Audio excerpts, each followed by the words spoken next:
What's going on, bitches, hoes, and non-binary bros? Testing, testing. 1, 2, 3, 4. Can you all see me? Can you all hear me? I stressed the last part because that is the most important tidbit. And I really hope my mic is picking up. Yep, my mic is picking everything up. There we go. We are good to go. What's going on, people? What's up? What's up? What's happening, y'all? Let me go ahead and get this chat popped out right quick. We're going to take this shit over here. We're going to move this over here. Bring that down here. And then bada bing, bada boom. We should be good to go. Yeah, we are definitely good to go. Alrighty. Okay, so let's start at the top with the shout out. Shout outs. Let's see. We got Gene Joseph, who was the first chat comment of the stream. What's going on, my brother? We got Pooh Bear in the chat, bright and early checking in. We got Dylan Collins, Tears of the Kingdom releases Friday. Yay. Yes, sir. Zelda coming out this week, y'all. We got Flame in the chat. Oh my God, I can be first before Neo, bruh.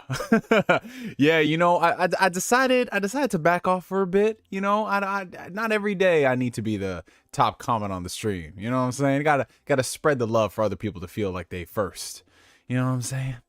I let them have that every now and then. Oh, we got DIMWITMONKEY in the chat. What's up? Oh, I see y'all having fun using those new emotes and the membership badges. Shout out to the homie Jason for that one. We got 2003 Honda Civic. What's up, my brother? Long time no see. We got Angel, Rhino in the chat. Your nephew's dad is in the building. That's a fact, bro. That's a fact. So while we let a couple more people come in, ladies and gentlemen, we got something big that we got to celebrate right now. The homie Angel, aka Rhino, aka the Kingpin of New York. He just had himself a little baby boy, y'all. So I want everyone in the chat to give a congratulations to Rhino. Give your best wishes to him, his wife, and that new little precious bundle of. He gonna be a gamer. I already know that stuff. He gonna be deep in this shit, man. And you know what? Knowing him, he probably gonna be Halo Infinite before Rhino. Anyways, I digress. Congratulations to you, my brother. Congratulations on the new baby boy. We got David Biglot in the chat. What's up, David? We got Julian Phoenix and Juliun Harris back to back. Holy shit, it's a multiverse of madness up in this bitch. We got Retro Lad in the chat. What's up? What's up? We got Sean Wachowski. We got Feared Camille. We got Rez Sage. What's up, gentlemen? We got NKDN. What's good, sunshine? Just saw Guardians of the Galaxy Volume 3. Oh, man. Oh, man. Now I'm craving for more MCU. Next will be November. Woo. Hey, man. Yeah, that Guardians. We're going to talk about that Guardians of the Galaxy in a bit, man. But I will say this. A little bit of a sneak peek for that discussion. It was really good to just walk into a theater and watch a great MCU movie and come out of it and being like, man, that was a good time. That was a good time. It's been a while since we've got that. For like the past year or so with the MCU, it's always like, oh, I enjoyed this movie, but you know what I'm saying? This time we didn't have to worry about the butts. It was fantastic, man. Even though I like big butts and I cannot lie. Hey. Some of y'all brothers in the chat, you can't deny. Jesus, y'all know what this is. Let's see who else is in here. We got CB, that guy. What's up, Neo? Guardians had me shed a little tear. Hey, man, listen. When we get into that Guardians discussion, man, yo, man. Anyways, let's see. We got Ruth in the chat. We got Michael Santiago. What's up, my brother? We got Long Live Kevin Samuels. Yes, sir. Fresh cut. Yeah, you know. As most of y'all know, like for the past year or so, I've just been growing out my hair, at least like the afro portion of it on the top. I've been growing that out for a long time. And I just went to the barber and I was like, man, I'm tired. I'm tired. I've been growing my hair out for too long. You know, like I say, growing a hair out for a year is a long time. It really isn't. But, you know, it was at that stage where it was kind of becoming cumbersome. You know, I couldn't really twist it the way I wanted to, like, you know, using the sponge brush and everything. I just had too much hair. So my only options were to either leave it, cut it, or actually get it twisted and get dreads. And I'm like, I'm not ready to have all that maintenance in my life. So I'm just like, you know what? Let me trim it down a bit. I mean, it's still, it don't look that long right now because I just washed it. But, you know, I still got a little bit of hair. But I definitely cut off about like 3 inches of my hair, which, you know, like, I thought I'd be kind of concerned with it because, you know, like hair, like anything else, you just get attached to it. But I was like, nah, man, summertime is approaching. We outside and I just want less maintenance in the summer. That's all I really worry about. Oh, man. Let's see. Oh, we got Pierre the Gamer. What's up, my brother? Who's been a member for the past 24 months of the Spirit Detective tier. I appreciate you, my guy. Dak Guardians of the Galaxy Volume 3, though. And then he's just got the emoji of me wearing the Cappy hat. Good to see it for a third time in Dolby. Man, this man said a third time already? The movie just came out. Holy shit. And the Zelda takeover this Friday. It's either Zelda or Final Fantasy 16 that takes the crown of 2023. Yeah, bro, I'm definitely going to see Guardians again. Fingers crossed tomorrow evening. Those are my plans. But if not tomorrow evening, then definitely sometime this week. Because it's been a while since I've seen an MCU movie where again, we'll discuss about this at length in the Guardians section. But it's just nice to just walk into an MCU movie and be like, wow, that was good. You know, I enjoyed it. I can tell people I enjoyed it. They should check it out. And I want to see it again.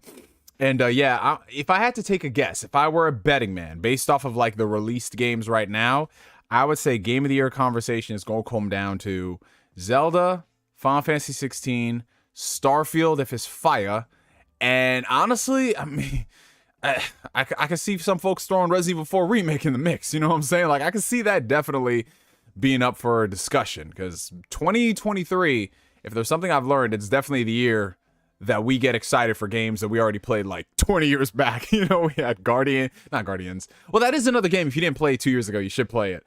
But we had Resident Evil 4 remake. We had Dead Space 3. Wow. That is a game they need to remake, and actually make it a good game. But we had the Dead Space remake, Resident Evil 4 remake, Metroid Prime remastered. Like, yo, it's crazy, man. And I think those are the highest rated games of the year, too. That's insane. But holy shit, y'all are blessing with the super chats tonight. Jesus Christ, y'all are the best. So let me go ahead. You know what? I'm gonna do something different. I'm gonna go ahead and get the intro out of the way so we don't spend an hour just talking. And then I'm like, fuck, did we introduce the show? So we're gonna get the intro out of the way. We're gonna tackle the super chats, and then we gotta get back to a regularly scheduled program. So all right, let's get into it, y'all. Welcome to another fantastic and fabulous episode of Ask Neo. If y'all are tuning in for the very first time, welcome to the stream. Ask Neo is my weekly Q&A series where you guys ask me questions and I answer them to the best of my ability. There's no real rhyme or reason or flow or structure to this show. It's just literally a hangout space for us to sit back, relax, talk about a lot of cool shit, talk about some shit that makes us angry, talk about some shit that makes us sad. Definitely sad boy hours this week. But it's all types of good vibes. So, you know, whether you're just getting back in from work, whether you're putting on a game, whether you're cooking, or you might be at work right now, you're on your commute to serve the man. Whatever it is, I hope you guys enjoy your time here. But before we get further into the stream, I do want to direct y'all's attention down below to the video description because we have a couple of links per interest. So links to all my social media outlets, to our Twitter page, our Instagram, Facebook community, Discord community, the Phantom Weirdos, all that stuff is going to be down below. In addition to different ways to support the channel, from subscribing, super chats, channel memberships. Channel memberships are also something that we are revamping right now. One of the homies, Jason J-Fam, he just went ahead and gave us a whole bundle of brand new emotes and membership badges, some of which you guys are seeing in the chat right now. So shout out to all the members. Shout out to all the people who've been supporting the channel. Go ahead and spam your favorite emote down below to show all the other people that we mean business with these emotes, because we're going to have a lot of fun going forward. With Ask Neo. It's going to be a very fun stream going into the summer. But yeah, let me just go ahead and tackle these super chats right quick because, like I said before, super chats are a great way to support the channel, have your question answered with priority, and have it pop up on screen, as you guys can see right here with Julian Phoenix's. But we have to go back to the top because the homie Blue Senshi 19 has donated a $4.99 super chat. He's actually donated a couple of them, so we'll tackle them real quick. Predictions for Zelda Tears of the Kingdom. Ganon is gonna off Zelda. My first Zelda game was Breath of the Wild. That's wild. So this man just said, yeah, off the rip, Zelda gonna die, bro. Honest to God, if they actually made a Zelda game where they had a story where you really cared about the characters, I'm talking like 100%, like it's a great story, great dialogue, character development, and then they kill one of the characters, like definitively. I'm not talking about like what we did with Wind Waker, where we had Ganondorf and then fucking Link impaled him. I'm talking about like an actual character that like you grow attached with and then they die and then that's it, definitive in this timeline. There's no coming back. There's none of that shit. I would love for that stuff to happen, because I mean, we sort of had something like that with Twilight Princess. You got attached to Midna And then while Midna didn't die, Midna definitely went away, and that was the end of the story. And it was a beautiful story. Like, the Twilight Princess gets a lot of flack. You know, some of it deserved, some of it not so much. But that story I felt was very emotional at times, especially the ending. I think, did I cry playing that? Probably. But either way, man, that's interesting that you said that your first Zelda game was Breath of the Wild. For those here, was Breath of the Wild y'all's first Zelda game? I know that was definitely the first Zelda game of the modern era that hooked people. Like, you know how a lot of people's first Yakuza game was Yakuza 0. A lot of people's first Persona game was Persona 5. Was anyone here in the chat their first Zelda game Breath of the Wild? Because I'll be really interested. Because, you know, for a lot of people out there, Breath of the Wild, like that being their first Zelda game is crazy, because they'll then go back and they'll play all the older games and are like, this is nothing like Breath of the Wild. Like, could you imagine that happening? But, you know, I feel like it's one of those things where franchises, whether we like it or not, sometimes they do need to grow, evolve, and adapt with what's happening in the world. Every now and then, it is great to have something that stays true to what it is, like Dragon Quest. But, you know, if you want to experiment and create something cool like Breath of the Wild, I mean, not saying that it was the first to do anything. I mean, to be fair, the concept of grass as it is did not exist until Breath of the Wild, just like the concept of jazz music did not exist until Persona 5. So, you know, it's like every now and then you need those disruptors in the game industry. And then Blue Senshi has another $4.99 super chat. Thank you, bro. I finished Star Wars Jedi Survivor, and it's hinting at something with Cal. Really good story. I'm waiting for Zelda. In the meantime, I'm playing Stardew Valley to hold me off until Friday. Yes. Okay, so for those of y'all who haven't heard, but apparently Jedi Survivor is actually a really good game despite all the technical issues. Like, everything I've heard about it, from the story to the combat improvements to just everything, it's what a sequel should be. And I feel that the rough launch is what's kind of overshadowing that stuff, and also the fact that people are still playing that in addition to some of the other stuff that's out there. But yeah, Jedi Survivor is on my list of games to play. I think it's kind of a blessing in disguise that I'm waiting for it to get fully patched before I dive in, because in that time, it's given me the opportunity to finish up some things, and then we have Zelda coming out. So, you know, it'll be a nice game to play alongside Zelda, whereas Jedi Survivor is definitely more of like a linear focus narrative. Even though there is a lot of like the Metroidvania backtracking and stuff, you know, it's nothing compared to like Zelda and what they have going on there. So ironically, I think it'll be like two games that can complement each other in a strange way. But yeah, I do want to give a huge shout out real quick to the homie JFam, who just gifted 5 memberships to the channel. So shout out to the homie Jason, JMac19, Juliun Harris, B-Rex Media, Jake. I don't know why I said that like that, but Jake is just Jake. Is it Jake from State Farm? I don't know. Dominique Richardson. Shout out to you guys for the membership. Thank the homie, our overlord, JFam388, not only for giving us some awesome emotes for the channels and channel badges, but also a couple of memberships. So thank you so much for that, Jason. I appreciate that, my brother. And it's good to see you again. Okay, so let's see who else we got in here. $5 coming in from Justin Ayala. What's good, Neo? How do you think Breath of the Wild 2 is going to run on the Switch? The first game's frame rate was mad dusty when it was a thunderstorm. Oh yeah, Breath of the Wild, listen. Breath of the Wild is going to run on the Switch. That's the statement given from Nintendo. Now, whether or not that's going to be a good experience, it depends on your expectations. And like I always say, when it comes to Switch stuff, with the Switch, you know what you're going into at this rate. The Switch is in what? Its 6th year out on the market. This thing, believe it or not, came out in 2017, early 2017, and it's running on tech from like 2015. There's no magical workaround that they're going to have with the Switch to optimize it to the point where Zelda is running at like 60 frames per second, 1080p, none of that stuff. At best, you're going to get 1080p and a smooth 30 FPS down the road. Now, depending on some of the new stuff and the new mechanics in the game, it remains to be seen if the frame rate is going to keep up with it. Nintendo has been pretty cheeky as far as giving us full unaltered gameplay. It's usually just like specific sections to show you certain things and how they work stuff off. So Zelda is definitely going to be one of those, hey, you're going to experience it on launch. And if this game runs like crap at launch, because remember, the original Breath of the Wild was very, to say it ran at launch is kind of interesting, because yeah, it had issues where it was dipping into like the teens, and a couple of patches helped smooth things out, and it got to a point where it was a stable 30 FPS, a stable 30 FPS, a smooth 30 FPS. Very, very much so oxymorons, I know. but patches worked, and fingers crossed that it's not going to be the same thing with this one, because they're building it 100% with the Switch in mind. And, you know, they've had a couple of years to work on this game. Like, they've been developing this game since Breath of the Wild came out. So, yeah, all we can do is hope and pray that this game runs at a stable 30 FPS. That's all I'm looking for. And I know someone's going to come in here and say, well, the definitive version actually came out on PC already. And they're talking about the fact that the Zelda ROM is online, the ROM, the ISO. That just goes to show you how much I really care about emulation. The distinction between the two versions. But yeah, it's on PC. It doesn't run the greatest on PC as of yet, but give it time and the modders will work around it and they'll get it running at 60 frames. But I'm good. I'm good with just playing it on my Switch, bruh. I'm just good with playing it on my Switch. And considering now I'll be using my Switch more outdoors, because, you know, I'm just, you know, I'm on the go, going places between here, going places with my girl's place and everything. Like, yeah, I'll bring my Switch with me and I'll play it, you know? So, yeah, 30 FPS. That's all I'm hoping for. That's all I'm hoping for.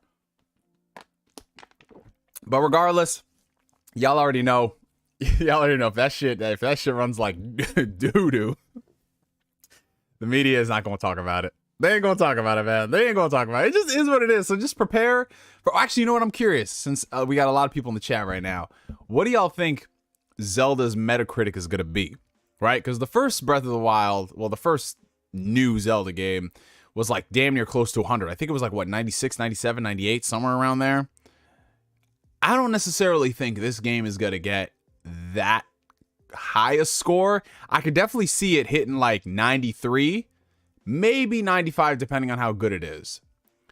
But if it hits the same score, if not better, I'll be surprised, bro, because that's damn near a perfect game, man.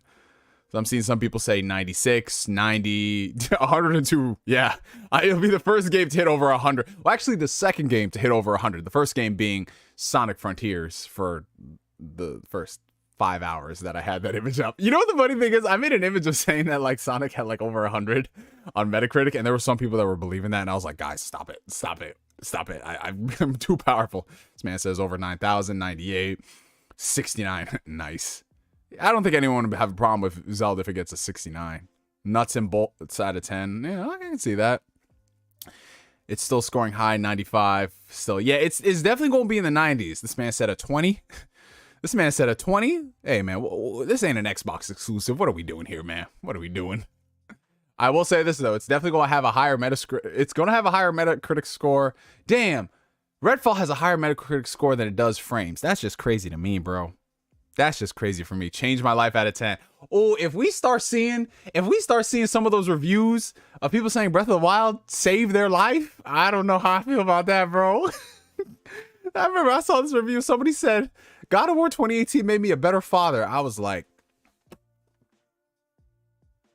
now this might be outside my wheelhouse considering I'm not a dad, but what you got going on in your life that you had to sit down and play a 20-hour game to really like, damn, I should be a better father.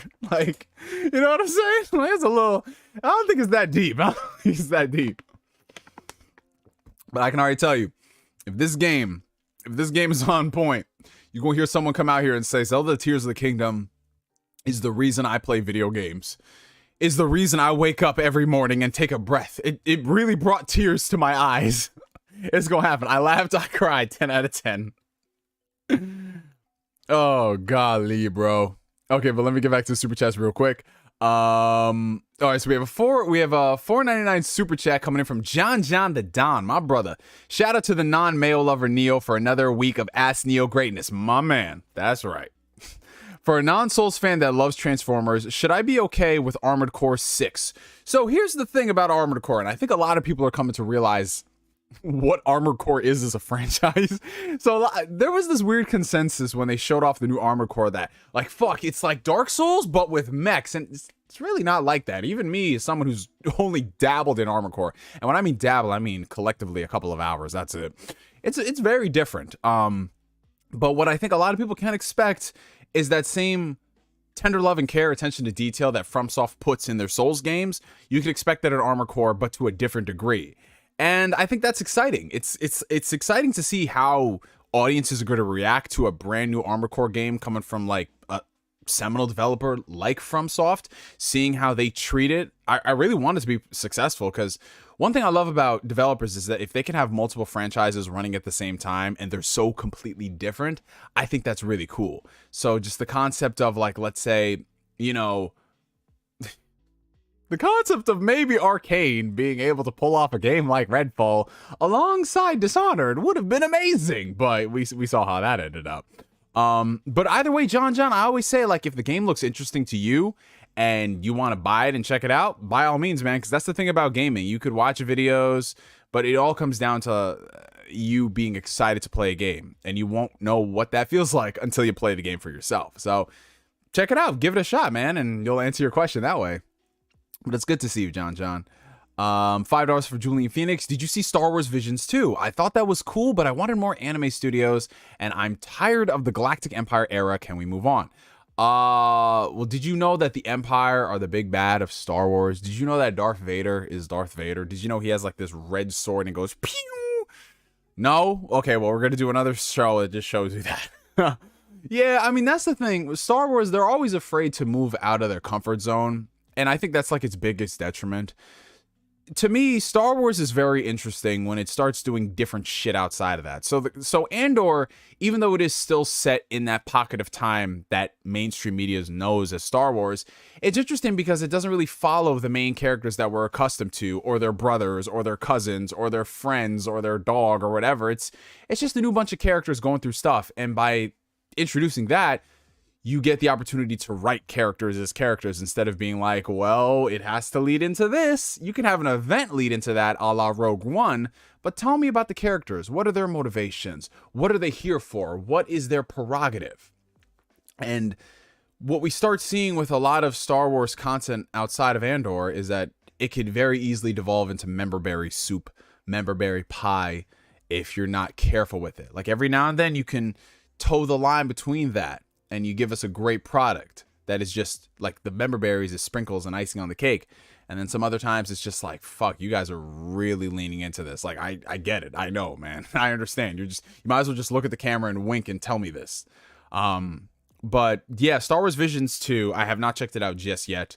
I was actually last night binging the rest of the Light and Magic documentary series. The people at ILM, they put together this incredible documentary going through like the history of the company and how it started out. If you guys have not checked it out, I know I'm late to this. I'm very late. I only watched the first episode when it came out, but I binged the rest last night, and I was like, wow, this is fucking fascinating, bro. It is so cool. So I finished that, and then Star Wars Visions 2, I'm going to check out. Another reason why I want to kind of like take my time with it is because you don't really get stuff like Visions often. You know what I'm saying? You want to savor things like that. Another $2 coming from Julian Phoenix. Have you played Jedi Survivor? That joint's gas, bro. No, not yet, man. Like I said, once that game is fully patched, I will check it out. I will definitely check it out. I will definitely check that out. Okay, let's see. Marcus Doyle Terrell, who's been a member for 33 months of the Phantom Weirdos tier. Appreciate you, my brother. If you had all the qualities of a great movie director, what type of movie would you like to direct/make? Okay, so here's the thing. And you guys know this, like I've definitely talked over the years how like if I wanted to make a movie or I wanted to make a game, this is what I would do. This is what I would do. And honestly, I think it depends on where my mind's at, right? So strangely enough, after rewatching all three of the Guardians movies, me and JFam over here, we went through the entire trilogy in IMAX last week, and it was fantastic. One movie that I really want to make right now is I want to make a Persona movie, bro. Because watching Guardians of the Galaxy, even though they're completely different in their execution, Guardians of the Galaxy in a strange way is like the closest we would ever see something like Persona on the big screen. Obviously very different, but the idea of all these ragtag characters, a lot of them assholes, a lot of them with bad rap sheets, a lot of them going through shit, that's what a lot of the modern Persona media has been about. And when you see Persona right now, it's like at the height of peak popularity with part 5, and then going into part 6, it's going to be even bigger. You know, Atlas is trying to capitalize on that. So part of me is thinking like there's this hole with Guardians of the Galaxy being over, and you don't really have something that's on that level of just a bunch of characters that can come together, tell the story about their characters, have them go on an adventure, and then maybe do that 2 times or maybe do that 3 times or whatever. but it's always, the story has to be in service of the characters. You wouldn't want to make a movie unless you could do something with the characters. And the cool part about the Persona franchise is that it's all about the characters. It's all about what they're going through, whether it's Persona 2, 3, 4, 5. All that stuff matters greatly. And I'm just thinking about that, and I'm like, I would love to do something with Persona, man. I would love to make a movie that's just like, it's got different tones going for it. It can be quirky, it could be funny, but at the same time, it could be super dark and serious when it needs to be, and also very heartfelt and emotional at times, man. And I'm just like, fuck, like, I don't know, James Gunn just really, like, if I ever did want to do a movie at some point, I'd be like, I would credit James Gunn for his handling of the Guardians of the Galaxy movies and what he's going to do, and what he did with Suicide Squad, what he did with Peacemaker, and what he's going to do with Superman. I'd be like, that's that director I look up to. You know, like that type of, like, the heart that's in that. So yeah, I would definitely love to make a Persona movie.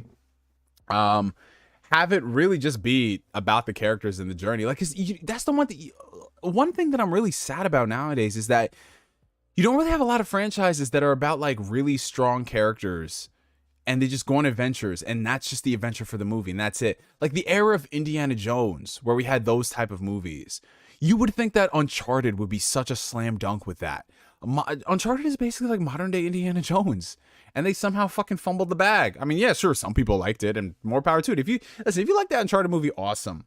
But I'm just like, it is so lacking in everything, and it should have been a slam dunk because that's what the games are. The games are better movies than the fucking Uncharted movie that came out. It's crazy, man. It's crazy. But yeah, to answer your question, Marcus, I would love to do a Persona movie, definitely. And I wouldn't really do an adaptation of any of the games. I think that's just a disservice. Like, there's no way you could tell the 100-hour story in a 2-hour movie. Like, you can't do that. It'd have to be original characters, original thematic elements. You can maybe have some, like, obviously DNAs of the Persona franchise show up, maybe some stylistic choices from Part 5. But at the end of the day, it has to be like its own thing. And I think that makes it interesting. And you could play around with like different ages of characters. You already know where I'm going with this. I could get my adult Persona movie where I got characters who are in college, characters who are in the workforce, who have their careers, and then characters who are older and they all just come together for whatever reason. Like, you could do that cool thing, man. You could do that cool thing. The cool thing that Yakuza Like a Dragon gave us. Let's see. Okay, so we got 2 more super chats coming in, and we'll get back to random blasting. And shout out to all the new people who have been joining into the chat recently. I hope you guys are enjoying the stream. It's good to see everybody. If you're enjoying the stream, make sure you hit that like button. Helps out the channel tremendously. 199 super chat coming in from Long Live Kevin Samuels. Would you want an Ocarina of Time remake? Oh, absolutely, bro. I would definitely be down for that. Ocarina of Time. I grew up saying Ocarina of Time, so I'm gonna say Ocarina of Time. You know, it's just one of those seminal games. Sure, there are Zelda games that came out afterwards that I loved more, but you cannot deny the impact that game has had. And just seeing what they were able to pull off in the 90s and seeing what you could do nowadays, it'd be amazing. But I don't necessarily think that Nintendo would want to do that. They seem very much so like this is the type of Zelda game they are going to make, and for them to go back to something that's very traditional, I'm not sure, unless they overhaul it completely a la Resident Evil 2 remake. Oh, I would love Capcom actually to do that. That'd be great. They would kill it. But yes, like, to answer your question, I would love for them to do it from the ground up. Ocarina of Time remake, revamp some of the things, maybe add in some new features and elements. And if you want to bring in some of the DNA from the recent Zelda games, you could do that too. But a big budget, true to life Zelda game with dungeons, oh man, that'd be fantastic, bro. That'd be so sick, especially if you add in some more Metroidvania elements into the dungeons. That'd be great. Some people are saying, why wouldn't you want Wind Waker to be remade? I feel like Wind Waker just holds up fine. They quasi did do a quality of life improvements with Wind Waker when they brought it to the Wii U, and Wind Waker just holds up better by comparison to some of the older games. You could probably say it's the art style more than anything, but yeah, Wind Waker. I will just take Wind Waker on Switch. Oh, appreciate the haircut comments, guys. Yeah, you know, it was time for me to chop off a little bit of hair. Just a little bit, because summer is coming, and we outside, ladies and gentlemen. We outside. Jason, that's funny, bro. What's that, guys? Boyfriend duties.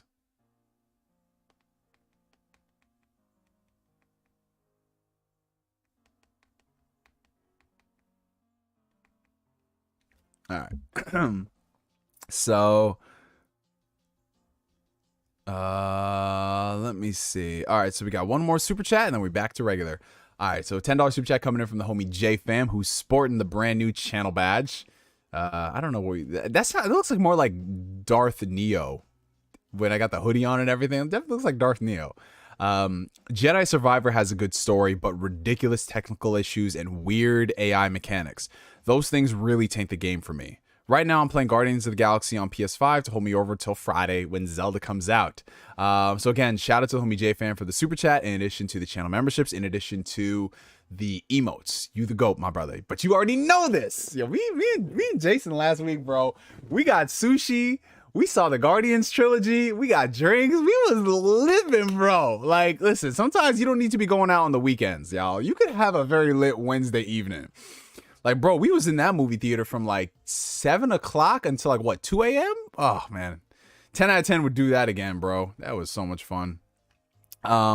Yeah, that's, again, what I've heard about Jedi Survivor. Just the technical issues take people out of the experience, which, you know, it's a good thing to wait sometimes. Like, I don't want to have to fight the game to find enjoyment in it. You know, for some people, more power to you, especially if you know, want to avoid spoilers or you run like a YouTube channel. You know, you got to do what you got to do.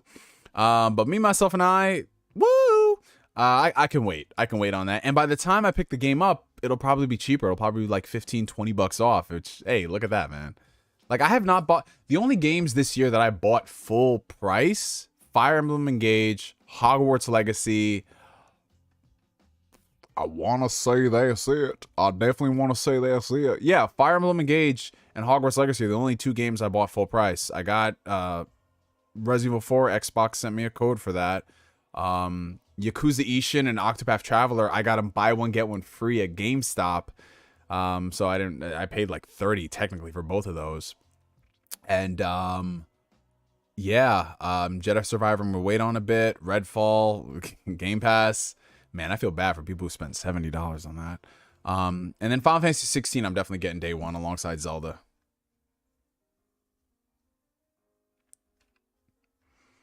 Okay, so we got again, $5 super chat coming in from the homie Don the Otaku. I've been basically just playing Redfall so that Tears of the Kingdom feels even better when it comes out. Three more days.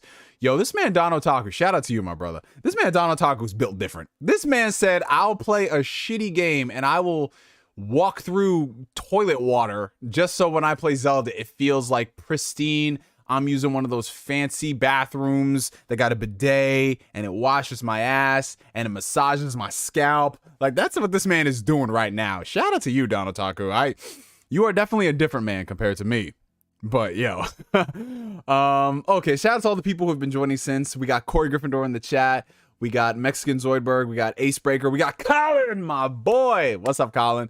We got is that Daijin or is it Daijin? Or Dahin, I don't know. What's going on, my brother? Neo, when you bringing back the savage that you were back in the day, my man was going in on everyone with them rants. Yo, if you check out my last stream, brother, I actually had a lot of smoke for Xbox and Redfall. I went off. I don't think that's going to happen tonight, but yeah, I had that energy. And depending on what y'all are, I'm not going to say anything about it, but I am going to tease it just a little bit. Just a little bit.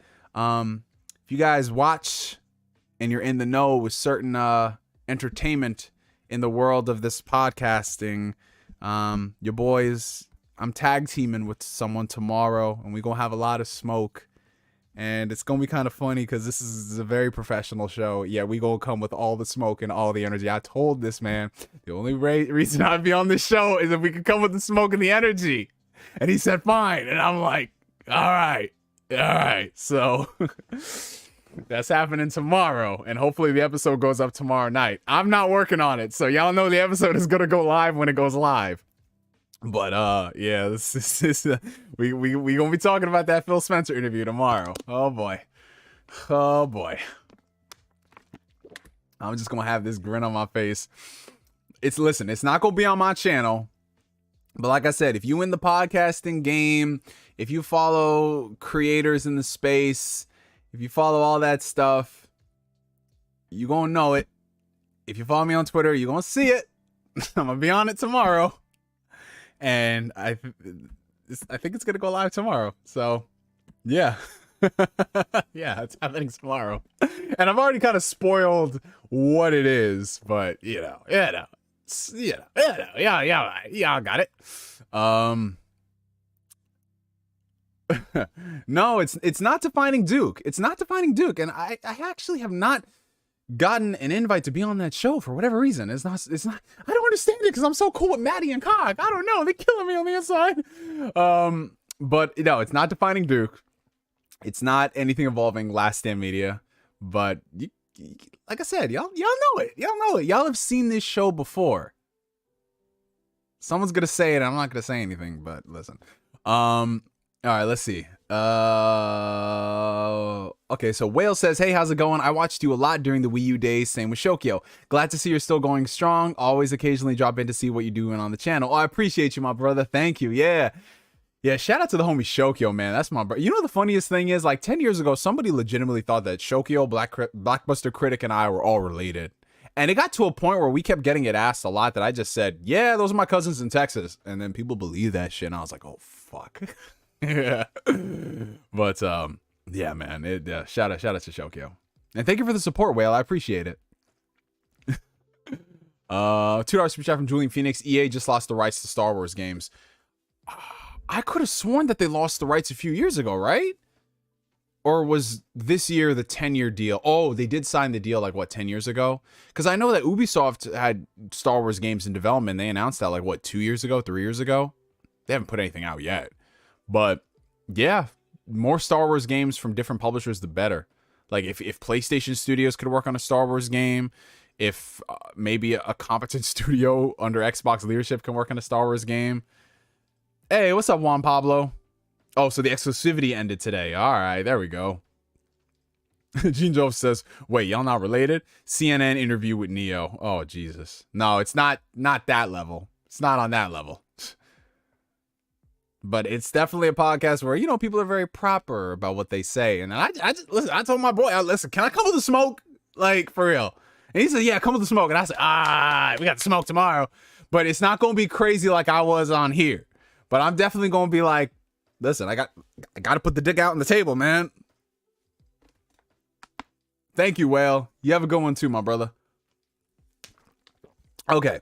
So, all right, guys. So, all right, now that we've tackled all the super chats for the time being, now that we did the intro, now that we did everything, what's going on, people? How y'all doing?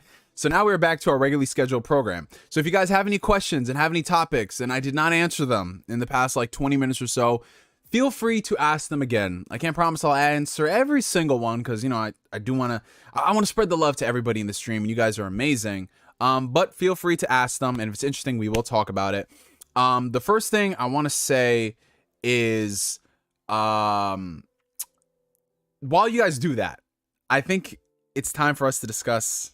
This is like a weird segue into it. Normally I'm really good at this stuff, but now I'm just like, you know what? Fuck it. Since it is the elephant in the room, I feel like we should talk about this. I want to share my thoughts on Guardians of the Galaxy Volume 3.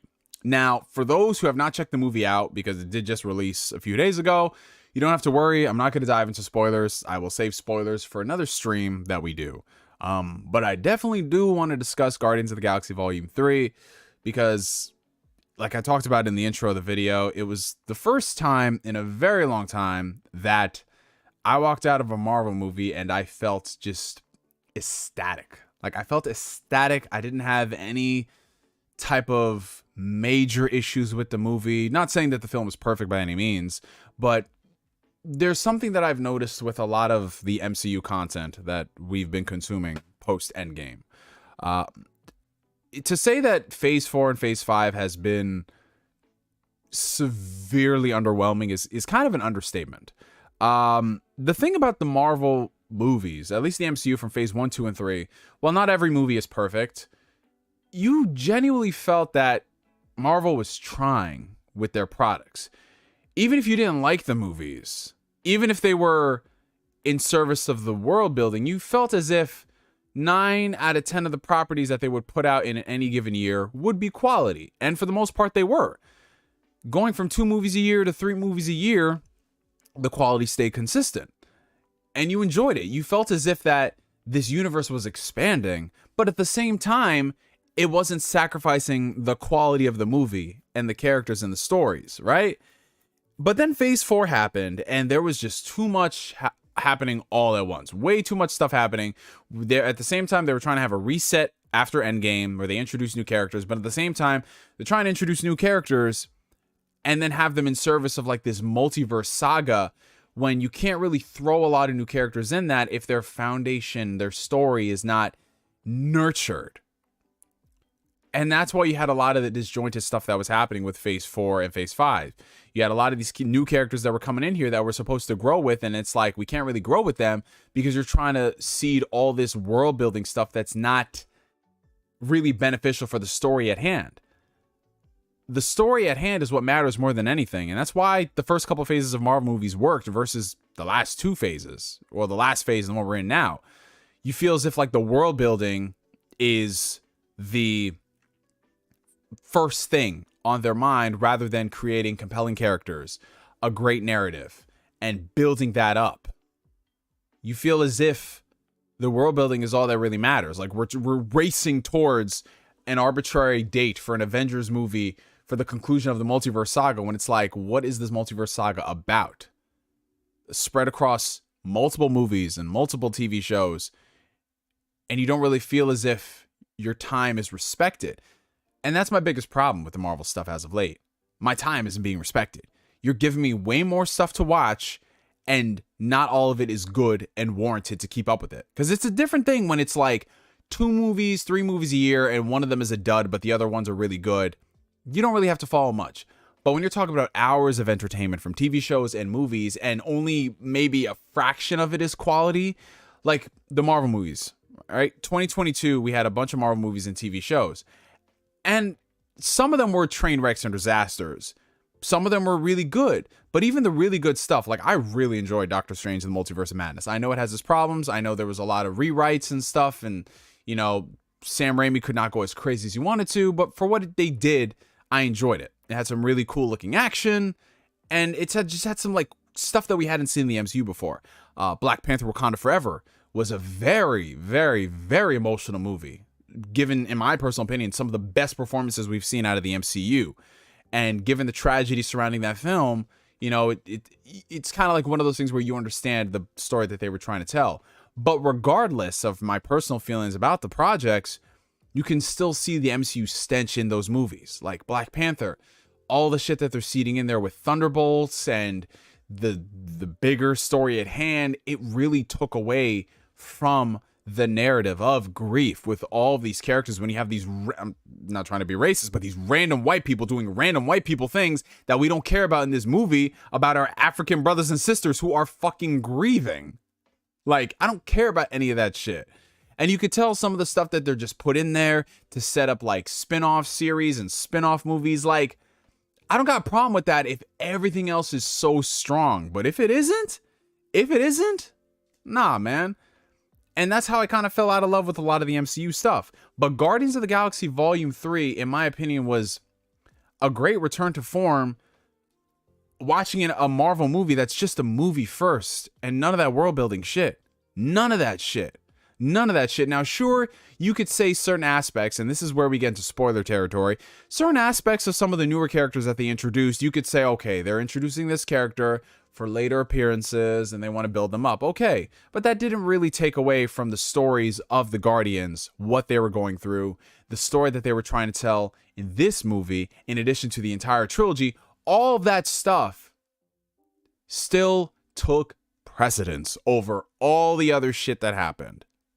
And that, in my opinion, is why this movie is resonating with a lot of people, and why the word of mouth is getting stronger and stronger with each passing day, and why a lot of people are going to look back on this movie as like, fuck, this is what was missing in the past 2 years of Marvel content. Not to say that there weren't great things sprinkled in, like half of Spider-Man No Way Home, the grief in Wakanda Forever, some of the twisted bits of Doctor Strange and the Multiverse of Madness, you know, Kamala Khan as a character, you know, I'm trying to think of positive things to say about Moon Knight, you know, the dissociative identity disorder and stuff happening with him. Like, there's some good stuff there, but there's just too much other shit bogging it down. And Guardians, whether or not, like, you care for James Gunn's quality, because I know some people don't like his humor, so they feel like there's an overabundance of humor and it can kind of take people out of the scenes. You know, agree to disagree. You know, sometimes I see that in his movies, yeah. But everything else was just so strong that all that little shit didn't really deter me. And now it's sad because I don't know if we're ever going to reach the heights of those type of movies, right? Like Guardians 1, Guardians 2, Guardians 3. Not saying that they're like the great, like I know, like I say all this stuff and people are like, oh, so you're saying it's like the greatest thing ever? Like, no, like, but there's heart in those movies. And I'm looking at the future of the MCU and none of this shit gets me excited. And I always wondered why. Why isn't this stuff getting me excited? I love the Fantastic Four. I love Blade. I love all these things. It's because Marvel's introduced a lot of new characters. And with the exception of like Shang-Chi, there really hasn't been a lot of heart in these things. And that's what worries me, because these characters live and die based off the heart angle. Because if you have heart, you can have a great script. You can have a great story. So Guardians was a fantastic send-off for these characters, the story that they were telling. It's a very, very emotional movie. I didn't cry watching it, but reflecting on it a few days later, it hit me to my core, which is why I feel strongly about it. It's such a perfect ending for these characters. It honestly gave me kind of like Star Wars Return of the Jedi vibes, like where it's just like this is nice. It's nice to have a great definitive ending for something.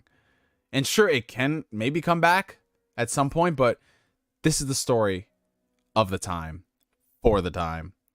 And it's time to move on to bigger and better things, which is kind of symbolic with James Gunn heading over to DC.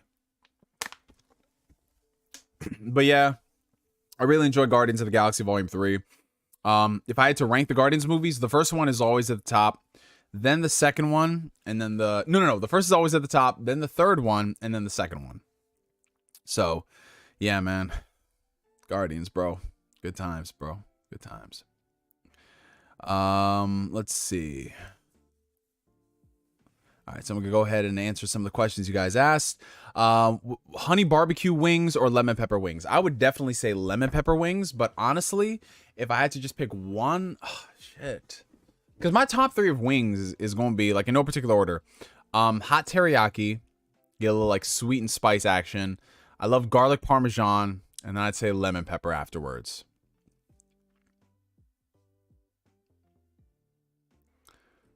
A big problem with Phase 4 and Phase 5 is that it doesn't feel like it's building up towards anything, or if it is, I have no clue what. It's too vague. And that's the thing, Lampshade. If the general public, if the general audience is having confusion, like the quality is not there, but if they're having confusion about what we're building towards, like that's a big issue. And that's also the problem with comics. Like why comics have been so impenetrable for a lot of people is because there's always crazy shit that they're building up towards and nobody really knows where to jump in. Does this stuff matter? It sucks. And the job of the MCU and why it was so successful is that they streamlined all that. So they expanded way too fast, too soon. It should have been very small and contained. And maybe that might have to be because, maybe this was because there was a change in regime and leadership. Maybe that's why they had all these mandates for all these new shows and content for Disney Plus. They had to have something coming out like every other day. But you don't need to do that. You need to go back to making these things feel special and a part of our lives rather than, hey guys, so there's a new Marvel thing. And it's like, fuck, really? Another thing I gotta keep up with. How many MCU shows and how many MCU shows and movies have been about the multiverse? So if we're talking about things directly correlated and related to the multiverse, there's strands throughout all these things, like Ant-Man and the Wasp, Quantumania, Doctor Strange, The Multiverse of Madness, WandaVision, Loki, depending on what they do with something like the Marvels, if they bring up the incursions, that could be a lot of things happening going forward in Kang Dynasty. Like there's a lot of shit. But unless you're really paying attention to this stuff, you're not going to notice it. And you're going to be like, so what are we doing here? All right, let's see. Oh, you just finished some wings? Hey, yeah, man. It's always a good time to have wings. When was the last time I had wings? Oh, it was last Monday. Not this past Monday, but the last Monday. I actually went to Fridays. I haven't been to Fridays since like, it's been like over 10 years. I went to Fridays because my girl, she was like, yeah, let's go to Fridays. And I was like, all right, fuck it. You know, so we went to Fridays on a Monday. They had like $5 wings. And the drinks at Fridays were mad cheap, but they were strong as fuck, bro. I was like, damn, okay. They had like a legitimate top shelf Long Island iced tea for $8. And I was like, wow. All right, let's see. Do you think the Switch is going to pass the lifetime sales of the PS2? It'd be wild to see. They are 30 million units away. Ooh, okay. So that is a definite big stretch. I think it is possible. I do think it's possible, but I want to see what this year does for the Switch, because we have Zelda coming out, we have Pikmin coming out, but other than that, we don't really know about any heavy hitter titles. Like, part of me feels as if like Zelda is going to be the last big hoorah for the Switch, and then something like Metroid Prime 4, crazy other things still not out. That's going to be like a swan song / cross-gen game with the new Switch whenever it comes out.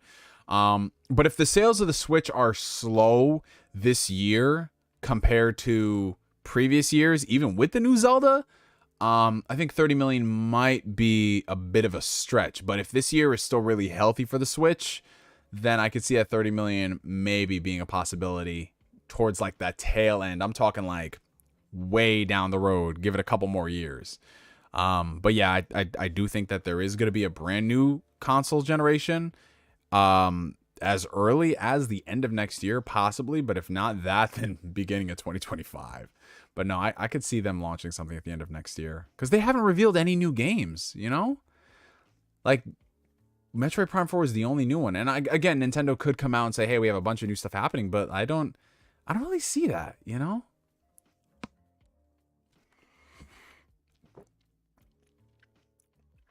If they do crazy price drops, possibly, yeah. So you're saying the MCU movies are Strand type movies? No. Honestly, I would rather play Death Stranding than watch Phase 4 and Phase 5 in the MCU. At least Death Stranding is like Kojima batshit insane energy, you know? Neo, are you drinking dishwater water? No, I'm not. I'm drinking a greens powder. I leave the dishwasher water to Flame. He loves that stuff. Where do I start with Dragon Ball, Neo? Where? You start with Dragon Ball, the OG. But if you talk to the internet, they're like, yeah, start with Dragon Ball Z. You don't need Dragon Ball. And I'm like, bro, it's all one story. If you wanted one big reveal at the PlayStation Showcase, what would it be? One big reveal?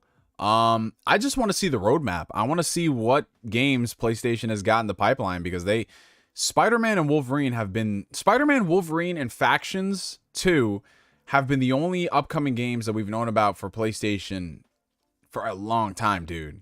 And they announced all those things years ago. They announced Spider-Man and Wolverine at the end of 2021. They announced Factions. That was supposed to ship with Last of Us Part 2. And then they said, I think it was like 2019, that it's going to be its own thing. So that's going on 4 years now.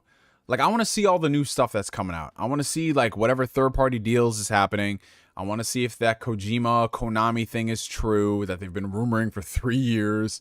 I want to see what all the other studios are working on. Like, we've heard rumors, we've seen leaks. Guerrilla's working on a Horizon multiplayer game, you know. Horizon 3's in development. We know that's happening.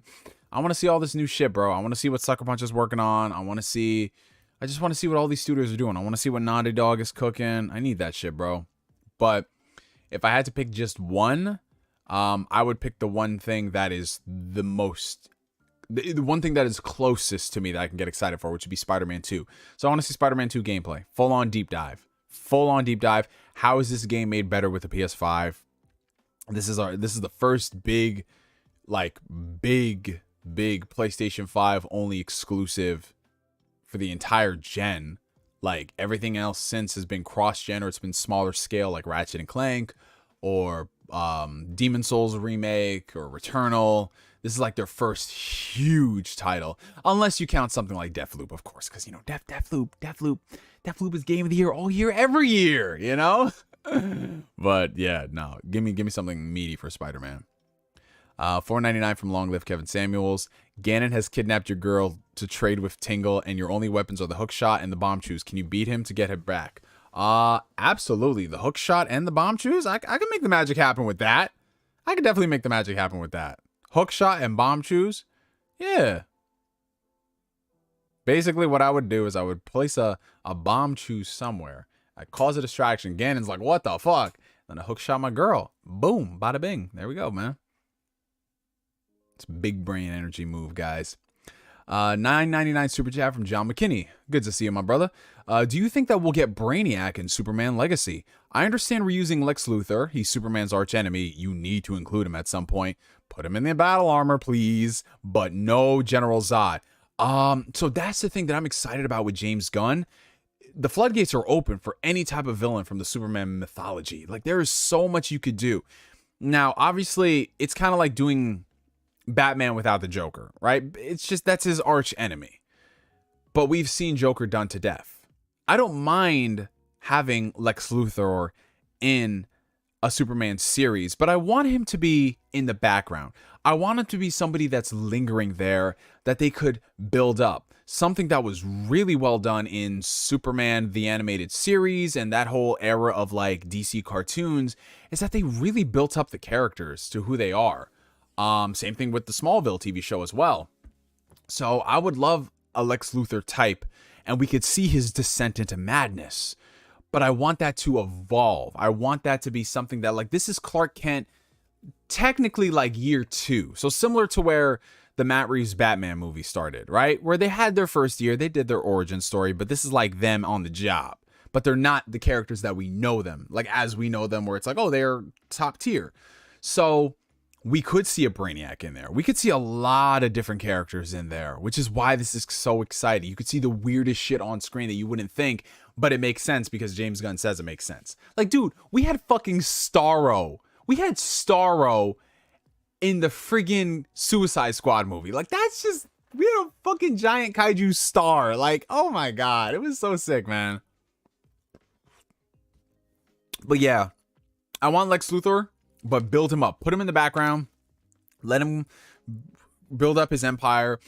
And then maybe you can make him a villain in like part 3 or something. But yeah, we can see a lot of cool stuff. But yeah, I'm definitely gunning for Brainiac. That's something that Zack Snyder originally wanted to do with Man of Steel 2 before it became Batman vs. Superman. He was talking about like, oh, we can do all these different villains and shit. We definitely don't need General Zod again. And we're about to see General Zod again. Like literally in the Flash movie. We don't, that's it. It's done. We had it in the Christopher Reeves movie. We had it in the Zack Snyder movie. It's done. Like, just let's move on to something else. Oh, what's up, Pie Studios? Oh, it's your birthday today? Oh, shit. Happy birthday, Pie Studios. Everybody in the chat, wish happy birthday to Pie Studios. How old are you turning? Neo would just pull out the Glock. Oh, my God. You'd be surprised how many stories would end very, very quickly if somebody just pulled out a gun and just started shooting. Like, it would just be over and done with, man. Neo, did you watch Unicorn Warriors Eternal? I have not. There's a lot of stuff on my list. I started a bit of that anime Flame wanted me to watch, Oshi no Ko. I started watching that, and then I started falling asleep because I had such a long day. So I was like, let me turn this off and watch it again later. I had a long day, man. Oh, you're turning 19? Nice. Neo, I saw you guys were briefly talking about Clash of Ninja / Gekta Ninja Tyson last stream. Did you hear about Itsuchi 2 for real? For real, doing a whole Unity engine remaster? Looks promising. I have not heard about that. But either way, if they're doing a full-on Clash of Ninja game, like whether it's a remaster or it's something new, I'm down to play it at least. Like, why they haven't done another Clash of Ninja game is beyond me. We know the reasoning, licensing and all that stuff and general interest, but a game like Clash of Ninja, even if it's just a AA game, that shit would be so much fun, man. Like, come on, bro. Come on, man. Listen, I've heard amazing things about NintenDon The Otaku. I have, which is why I want to give it my full undivided attention. What do you think we're gonna get for the Shin Megami Tensei 30th anniversary? I'm gonna say nothing, because that's the Atlas modus operandi. You're gonna get nothing but stickers and a Twitter, maybe if you're lucky, a Twitter hashtag, but it's probably gonna be some bullshit. And I'm also saying this because I have a tendency to jinx myself, so I would rather jinx myself. And if I jinx myself, we might get something really cool. We might.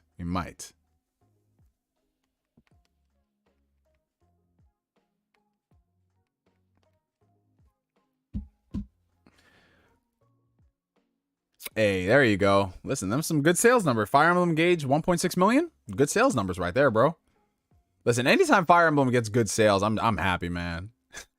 Because this franchise was literally on the brink of death 10 years ago. And look at it now, it's thriving.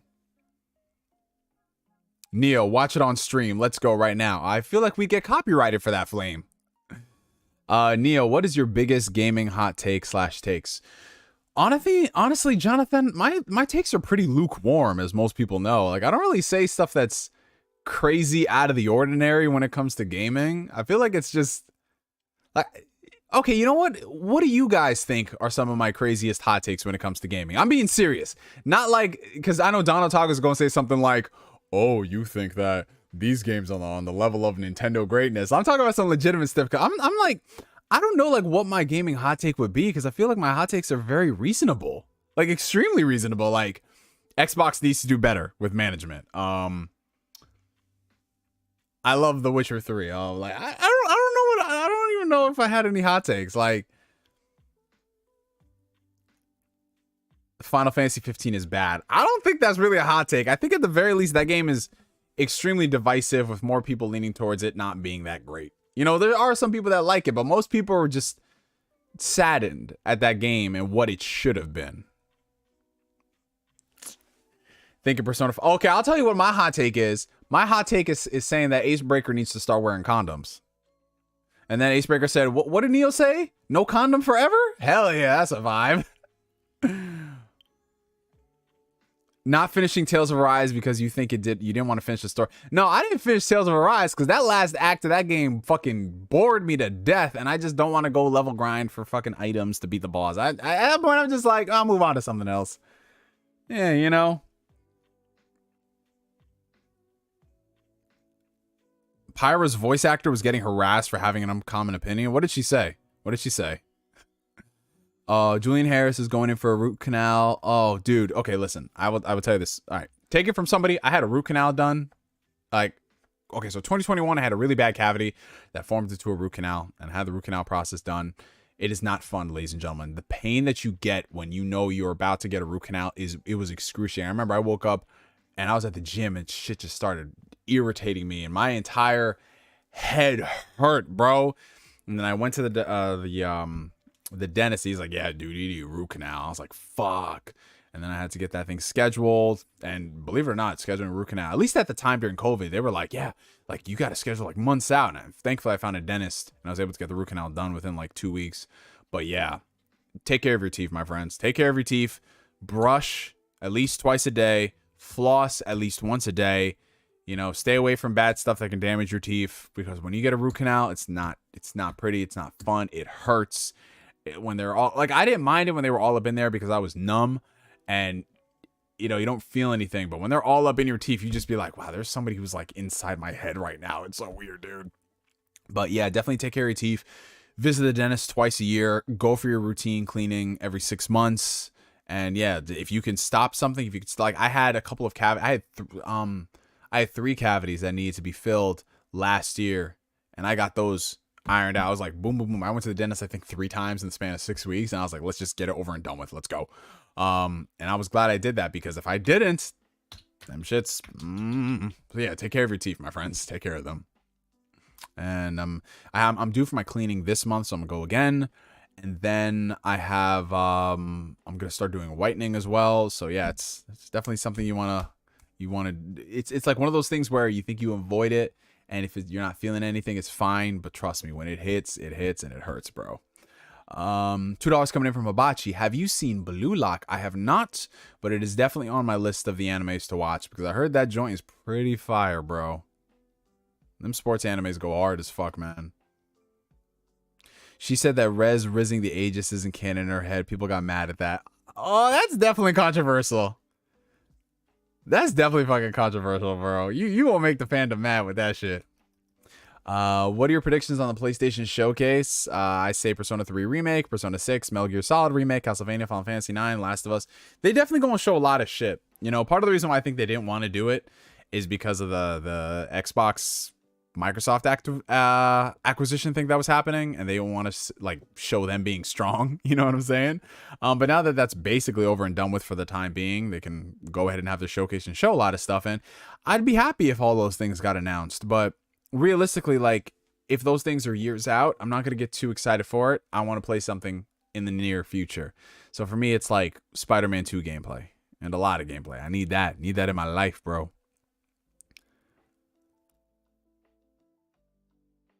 $2 super chat from Acebreaker. Just got me an LG C2 OLED. Oh my lord, it's so good. Oh, that is fire, bro. You know what's funny? My boy on Twitter, he just got the LG C2, I believe yesterday.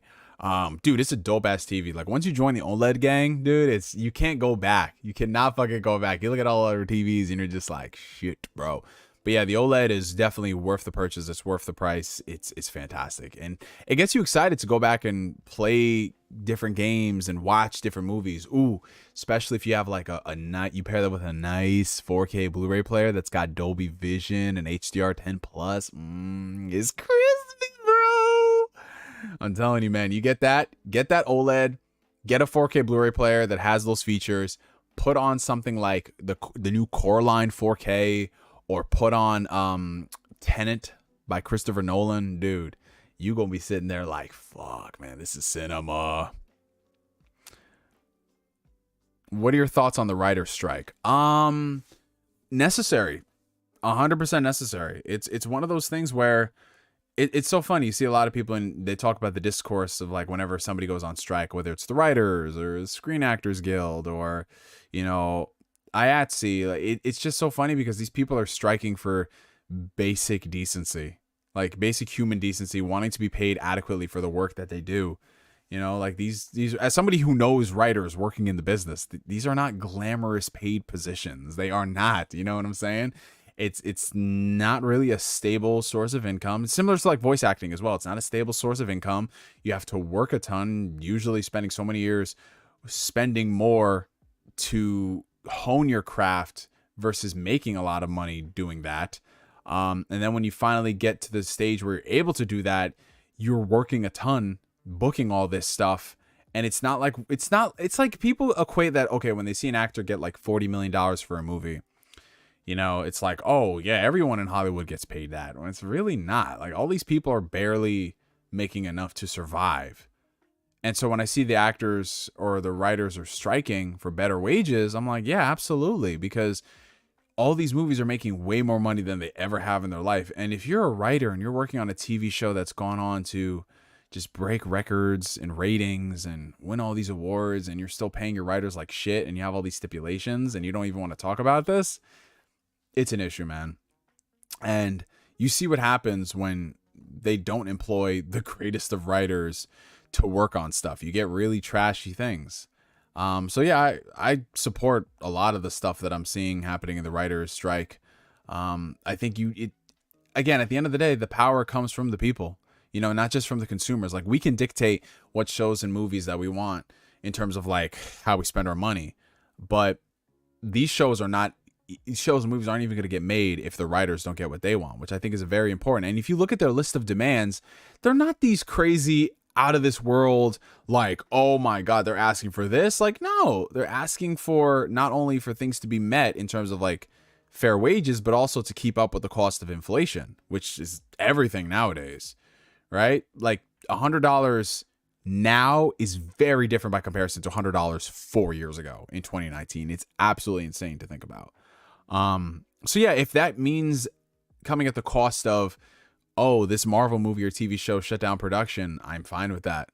Like, I care about the writers and the people working on it, their well-being, because when these people are taken care of, they put out better products. Like, I don't see how people don't realize that. Like, a happy director, happy writers, happy crew, happy team. Like, if you can make something that's sustainable for them, they put out better product. Not saying that that's like 110% of the time, but gradually, you know, happier people put out better products, and they can continue to do that. Like Insomniac, for example. There's a lot of, like, every time you hear stories that come out about Insomniac, 9 times out of 10, people love that stuff, and they love the environment there. They love what they've cultivated, and a lot of those people continue. That's like how Insomniac has this crazy pipeline and this flow of production where it's like, how the fuck is this company putting out Ratchet and Clank and the Spider-Man game with Miles Morales, and they're working on Spider-Man 2, and they just did this 4K update and this 60 frames update and this things and blah, blah, blah, and this and that. It's like, that's what happens when you cultivate a great environment and you keep people happy and you pay them adequately. And then you have something like Halo Infinite and 343 where exactly, you know? But yeah, honestly, as far as it pertains to like the nerd stuff, like there's nothing in the Marvel realm that's even remotely exciting that I would worry about shit getting shut down. You know, if this getting shut down means that it gives Kevin Feige and the whole parliament there time to look at everything that what went wrong, and they hire better people to work on that stuff, then absolutely. Absolutely, bro. Absolutely. And he was starting to course correct with that recently. If you guys looked at like the Blade movie, they hired another writer. I know it's like, it just seems like this Blade movie's never coming out, but they hired another writer before production shut down, and he's a great writer. He gave us True Detective, and he's already worked with Mahershala Ali. Thunderbolts hired the guy who worked on Beef.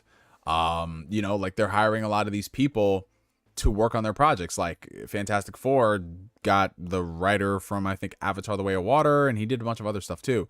So change is coming, but whether or not that's going to be quality change, because, you know, it's always a tug of war between the creatives and the people funding the movies, it remains to be seen. But all we can do is just hope for the best and hire quality writers, you know?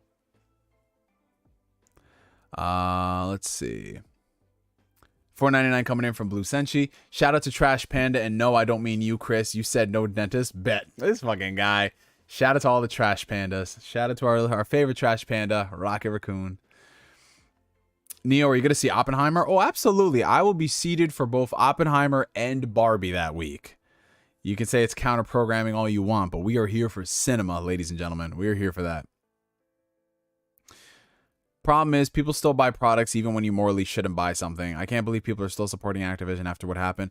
So that's the problem. Like, when you start making things 100% moralistic, you realize that you cannot consume anything in this life, or damn near anything in this life, because there's going to be some form of exploitation that exists. You know, like, capitalism, for all its faults, I think is still the best system we have. But when it goes crazy unchecked, you have a lot of these problems where it's just like, oh, innovation at whatever cost, you know, record-breaking profits at whatever cost, like all these things at whatever cost. And what do you do? Like, how do you navigate in a world where there is a lot of exploitation? Like, all the products that we consume, from our cell phones to our computers to our game consoles, you know, like all the stuff that we're using right now has been built off the back of others, and a lot of them probably not paid a fair wage. So what do you do in that case? Well, you be moralistic where you can, and in the places where it can matter. So for some people, that is boycotting things like Hogwarts Legacy. That is boycotting things like you know, Activision titles, because you feel strongly about that. And, you know, more power to those people. I will never tell somebody that they can't do something. But my main problem is then people start getting on their high horse and they get preachy, but this moral grandstanding of certain things where, oh, me boycotting Hogwarts Legacy means that this is the correct choice and I am a better person than you. No, it doesn't. It means that you took a stand against something that you find issues with, which is J.K. Rowling, because she still profits off the game, whether or not, you know, she had involvement in it. You know, we've already discussed that. But to act like you're better than somebody by boycotting this one thing when you support all these other things where there's a lot of issues with that as well, it's hypocritical, which is why I keep my mouth shut on a lot of those issues. Like, certain things I will stand up against, but then other things where there's like nuance to the discussion, I don't tell somebody like, no, don't do that, or saying, oh, you're a fool for doing this. Like, I will poke fun at the people who are being so loud about Hogwarts Legacy. I'm a boycott this and blah, blah, blah. And you're a terrible person if you do this. And then when you saw the boycott failed, it's like, yeah, But other than that, I'm just like, you know what? Play your games, watch your shows, enjoy your TV, and just be better people. That's it. Just be better people, man.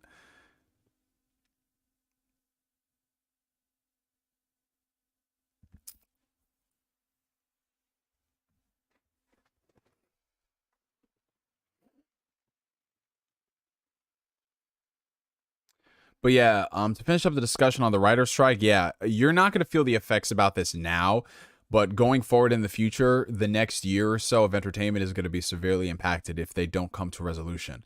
Because right now, things are getting shut down. Like Cobra Kai's writer room is shut down. I believe Stranger Things season 5 is shut down too, I think, and some other projects as well. But the thing is, like, these projects cannot continue going without the writers. They cannot. So for the stuff that's in development right now, it's stopped. For stuff that was in the baby stages of production, might be canceled or put on the back burner. For stuff that's like in production in terms of like filming, that's kind of dicey because if you don't have writers on set, you can't do on-set rewrites with the writers. You can ad-lib, you can improvise shit like that, but you are not allowed to write something and change it. You can only like speak it, which can be a very, very big problem because what happens when, you know, like when you're working on something, you realize sometimes on the paper it doesn't sound good, but then when you say it, it sounds great and you keep it, or vice versa. It sounds great on paper, but when you say it, it's just like, no, let's change it. You can't really do that. You can try. That's what happened with Quantum of Solace, the James Bond movie in 2008. Daniel Craig and I think the director were doing on-set rewrites because of the writer's strike, and you saw the quality of that movie. It wasn't the greatest.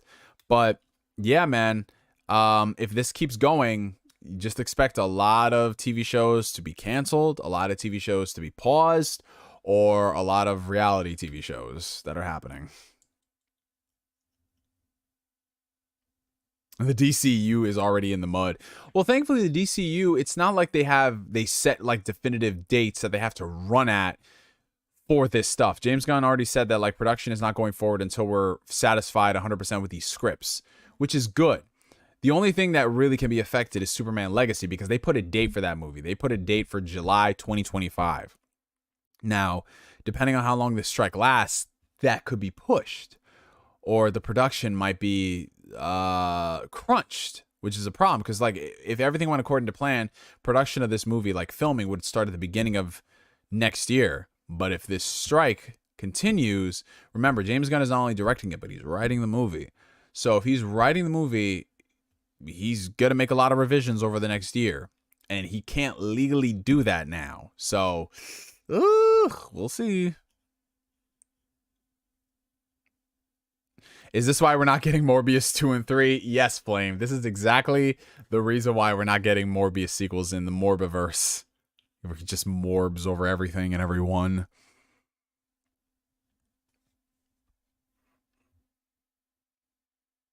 Dude. One of the funniest signs with the writer's strike was someone said, if you have money to re-release Morbius in theaters, you have money to pay your writers. And I'm just like, absolutely. Because Sony made a grand total of what, $78 or some crazy shit off of that. No more Morbius sweeps. No, unfortunately, we won't get any more. Morbius was just too... we weren't ready for it. Just like the DC fans say we weren't ready for Batman vs. Superman, we were not ready for Morbius. We were not ready for that. I hope El Muerto gets canceled. Oh, please. I don't even know why they're making that movie. I know why they're making it. It's a problem why they're making it. You know they ain't making this shit because we're like, yo, quality, bro. They're just like, fuck, we want a universe too. $5 coming in from Don the Otaku. If it came out today that Furukawa of Nintendo, who's the CEO, he made devs work 25 hours a day and he was racist, homophobic, I'd still be playing Zelda on Friday. Listen, dude, it's like one of those things where like people pick and choose what affects them. So for some people, okay, I'll say this much. Like, I would not be surprised if all these top CEOs at all these companies, you know, like whatever company, what industry, if they hate Negroes, like I would not be shocked. Like, especially a lot of those fashion designers and shit, you know, some of those motherfuckers are racist as hell. Like you just look at somebody just like you ooze racism and prejudice. Like some people you can just tell, you know. So I wouldn't be surprised, especially with the stuck-up types. So I think with clothing, because there are so many options available, people will be like, nah, fuck this shit, I'm done. With gaming, you know, yeah, there's a lot of different games and shit, but for some people, they ain't gonna give up that Zelda. Some people, they ain't gonna do that. And I'm not gonna tell them they should, but you know, it's the reality of the world that we live in, unfortunately. Like Papa John's, for example. Papa John's came out, said some sus shit. Niggas still buying that Doritos Cool Ranch Papadillas. Like, you know what I'm saying? Like, it's just one of those things. The Flash movie is a perfect example. Ezra Miller has done some fucked up shit. Niggas still excited for the Flash movie, and I'm excited for the Flash movie. I'm like, yo, I'm at that point where I'm just like, listen, Ezra Miller has got to go. He can't be the Flash anymore. That being said, I'm still going to see the Flash movie because it looks fire. So, you know. Doug Bowser looks like he says, I have a black friend way too often. Jesus. Oh my God, bro. This man's... Yo, this man basically, fucking guy, bro. This stream is gonna get very, very, it's gonna go to a dark place. I don't think we're ready for the night. NT says, do you think The Flash is actually amazing like early screenings say and Warner Brothers higher up are saying, or do you think they're damage controlling? Well, here's the thing. Number one, anytime an executive or anytime somebody who works with the production of the movie says that, well, it's the best thing we've ever done, or get excited for this, you gotta kind of take it with a grain of salt, because no one's gonna come out and say that, yeah, this is the worst thing we've ever done. In fact, I would love for there to be positive negativity. Like, I would love for that shit to come out saying, like, yeah, this is gonna be a piece of shit, don't see it. Like, I need that. But that's not the nature of the world. That stuff doesn't happen until after the thing has come out and everybody hates it, and then there's the post-mortem, and then people are like, fuck this shit, you know? So you got to take it with a grain of salt. Like David Zaslav said, this is one of the best movies I've watched. I cried like 3 times or something crazy. I'm like, okay, bro. Okay, you just took all these shows from creators off streaming services so they can't make any money. Okay, bro. Like, let's stop with that shit. And also, social media reactions, you got to be careful. Because there's going to be a lot of people out there who are going to say things so they can still get invited to screenings. They don't ever want to be that one person who says something really negative and they lose access. So pick your creators responsibly. If you see a creator and all they do is shill for something and they don't say really anything negative until other people come out and say it, maybe look twice at them before you check out their early pre-release coverage that you are waging your pre-order or your movie ticket on. Which is why I think it's very important to take those with a grain of salt and then make your decision leading up to opening weekend. So if the word of mouth is really positive from enough people you trust, check it out. Or if you just don't care about that stuff, check it out, which is what I'm going to be doing with The Flash. I saw the trailers for The Flash and I got excited. Like, I love the past 2 trailers they put out for the movie. I think they're great. Do I think that this movie is going to be transformative? I don't know until I see the movie. I might walk out of this movie and think that, yo, this is like a top 10 for me. I might think that because everyone's down to their own opinions. But likewise, you still have to see it at the end of the day. I might watch this movie and be like, nah, this shit was trash, bro. Like Spider-Verse, for example. I'm gonna keep it a stack. Y'all know how much I love Spider-Verse. I love that movie to death. It's my favorite Spider-Man movie. Bro, I saw them trailers. I saw that shit. I was like, yo, this is ass, bro. Why is this movie running at 2 frames per second? This is going to be garbanzo beans, bro, from the studio that brought you the Emoji Movie. And then I watched the movie and I was like, yo, that shit changed my life, bro. So, yeah, we're going to see. June 16th when it comes out. That's a lot of Persona 5 behind you. It absolutely is. It's a lot, and at the same time, it is not enough. It is not enough Persona 5 because I still got this is my only physical copy of Persona 5 Royal that I have on the current gen systems. Like, I have the PS4 version, but I bought the PS5 version because on Black Friday it was like $25, and I said, you know what, fuck it. I am never gonna open this, but it has a steelbook, and now I have 3 Persona 5 steelbooks. I feel so fucking powerful. And they're all different steelbooks too, which is great. But yeah, where am I gonna put this? No, but that's going to cover up the Take Your Heart thing. Maybe I should just put this in my collection because it's not like one of those special boxes. Fuck it. I'll put it down there. Either way, Persona 5 is life, ladies and gentlemen. Do you think the rumor of Tom Cruise requesting to see The Flash and loving it is true or corporate lies? No, I think it's true. Because Tom Cruise, let me tell you something about Tom Cruise. If you don't know by now, Tom Cruise loves cinema and he loves the movie-going, movie theater experience. So if he can see anything that's involved in movie-making magic and he loves it, he's going to be hype about it. Like, that's just the type of guy he is. So I would believe it. I would believe it. You know what I'm saying? But then again, you got to be careful with Tom Cruise and what he says, because Tom Cruise says a lot of things. Let's see. $5 coming in from Pooh Bear.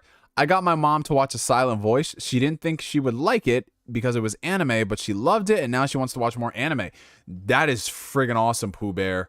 A Silent Voice is a very sad movie, so kudos to her. But the fact that she really enjoyed it, again, that's the power of animation. Animation is not this weird thing that we need to shy away from when it comes to storytelling. Animation is cinema. And stuff like A Silent Voice. Ooh, another really good one that I watched last year. I Want to Eat Your Pancreas. I know that title is wild. Trust me. It was insane. But that movie, that movie cut deep. That movie cut deep. Such a good movie. Are you excited for anything Shin Megami Tensei?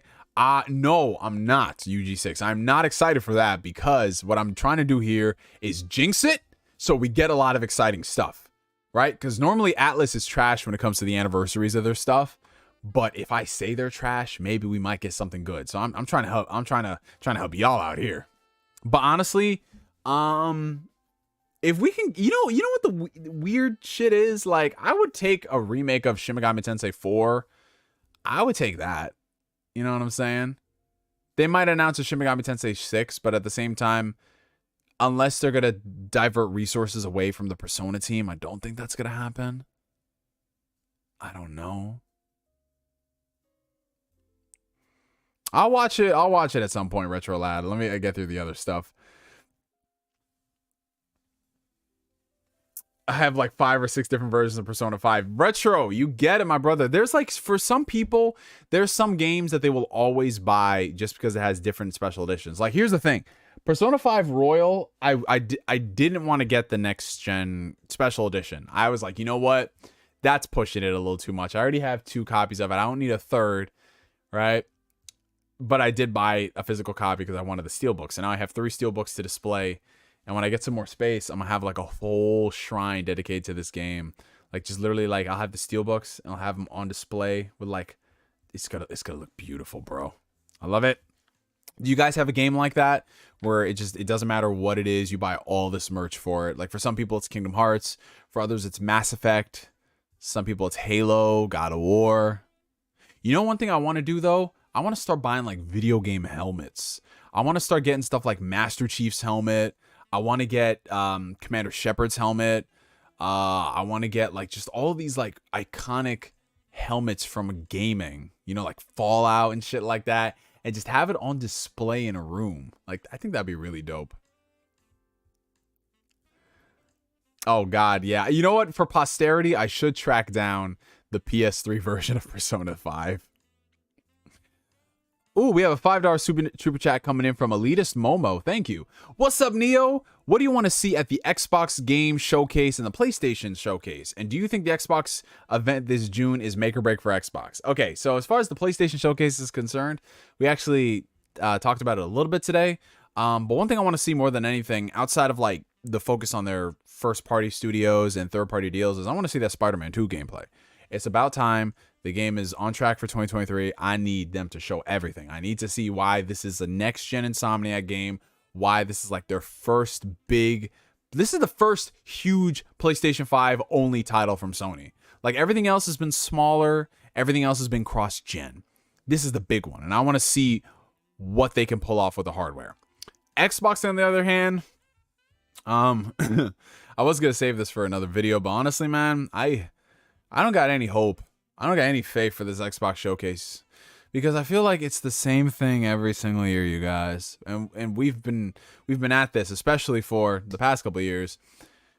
It's like Xbox gets us hype up for these showcase. We talk about the same thing. Fable, Avowed, Contraband, insert new rumor here, this, that, and the third. This is the year for Xbox to prove it.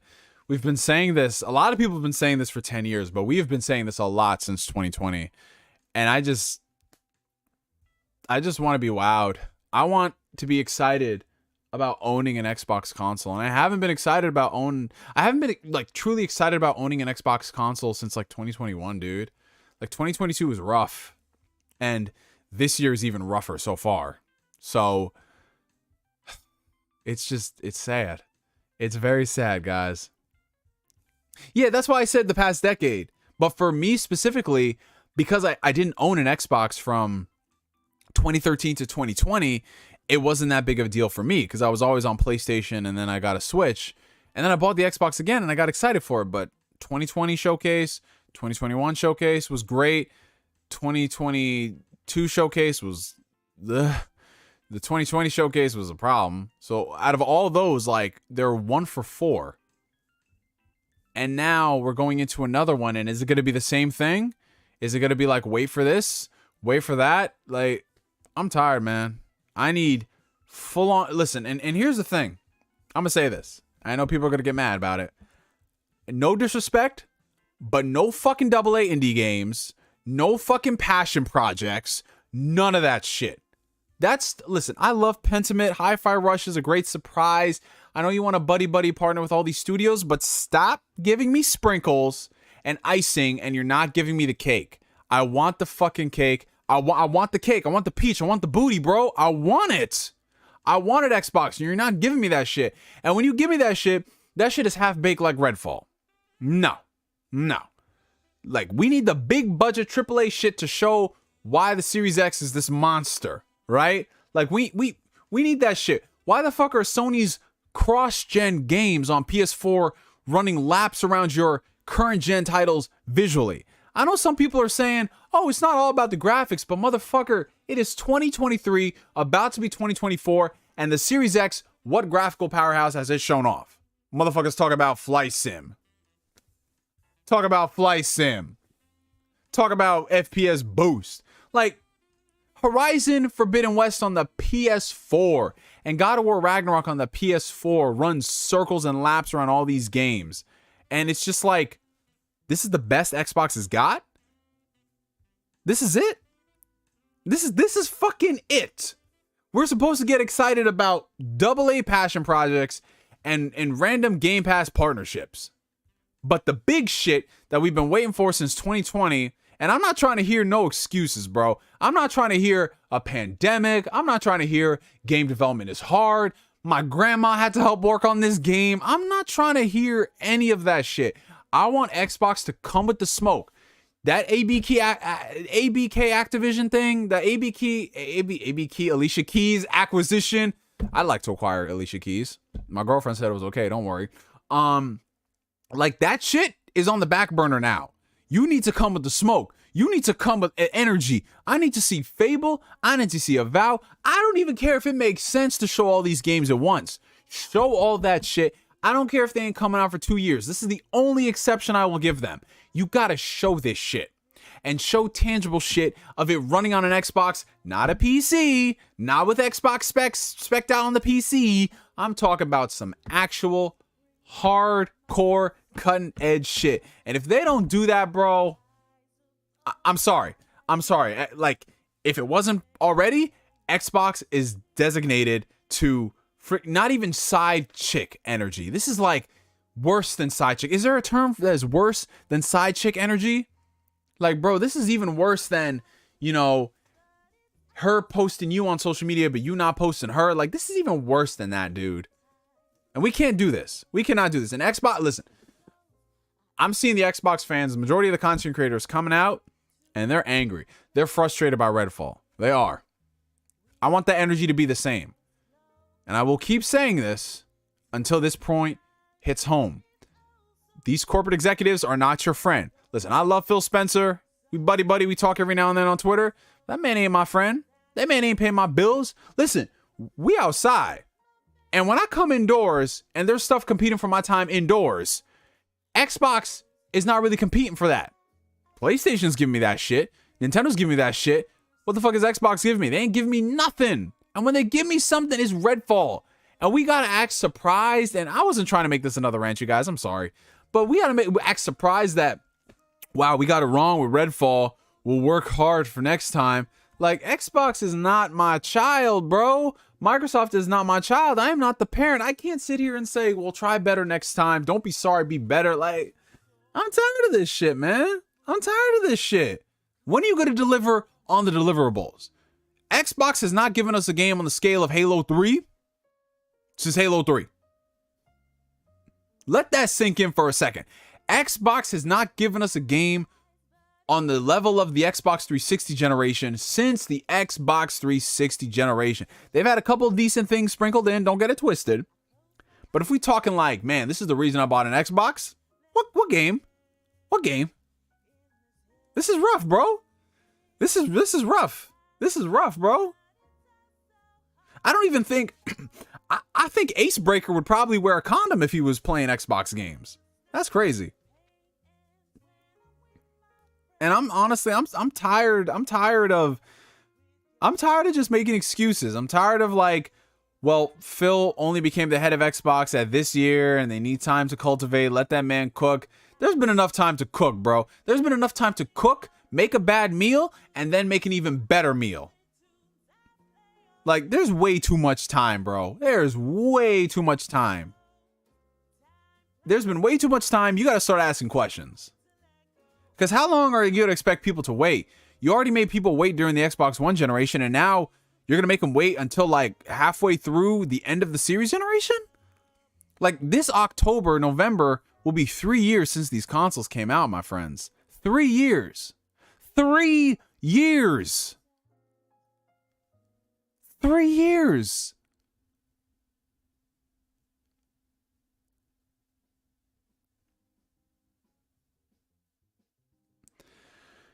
Do you think Phil Spencer needs to retire? Do you think his era is over? Okay, I'll say this much.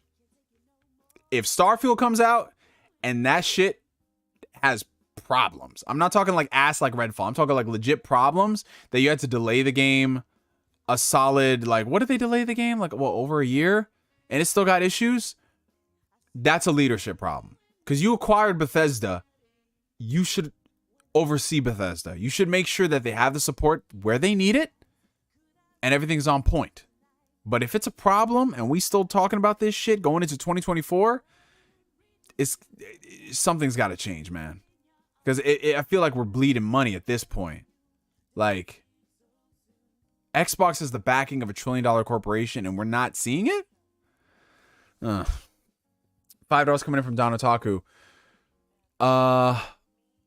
Where are the AA studios that started turning into AAA studios in 2018 supposed to make AAA games in 3 to 4 years? They didn't start at the same line as PlayStation. Bro, I don't know what's happening.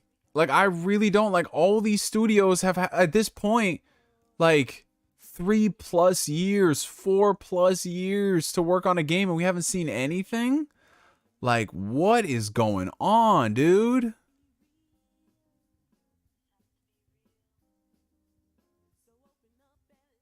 It's just not like, Jesus. But we'll see, man. We'll see. And like I said, for those who are listening, I'm not trying to be overtly negative. If you like Redfall, if you like Halo Infinite, if you like all those things, sure, more power to you. But you cannot deny that these are not the games that we were expecting. When they announced that we had acquired Bethesda, we have Arcane, we have id Software, we had Bethesda Game Studios, we have all that shit. You were expecting quality and high caliber entertainment. And the best you could say is, well, you know, listen, it's got its problems and I don't even like playing it at times. It doesn't look pretty at all. I have to take off my glasses. But if you could stumble through that stuff, there is enjoyment to be had. Like, I don't want that for Xbox. I don't. I want Xbox to put out a game and it comes out and we're all talking about it. We're having fun.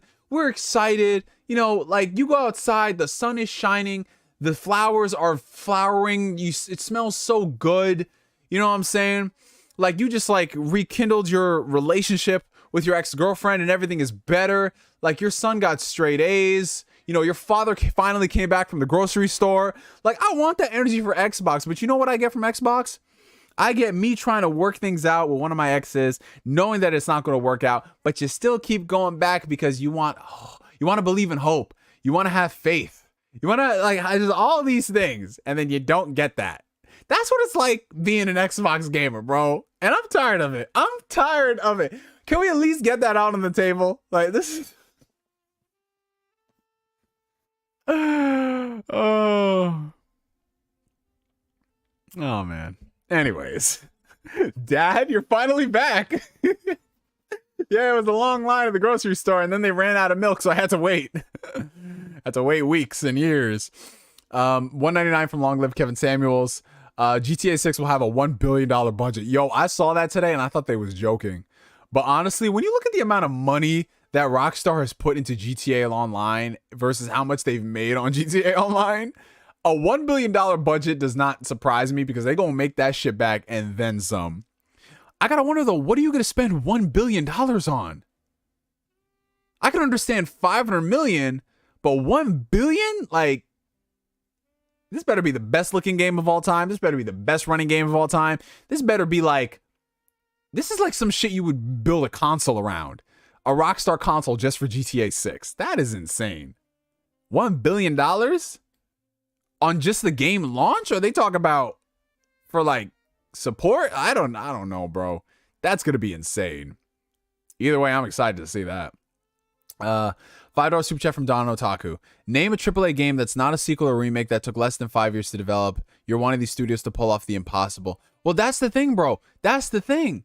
That's the thing about it. I don't got a problem with games taking time. But, bro, where is the management of these titles, man? Like Redfall?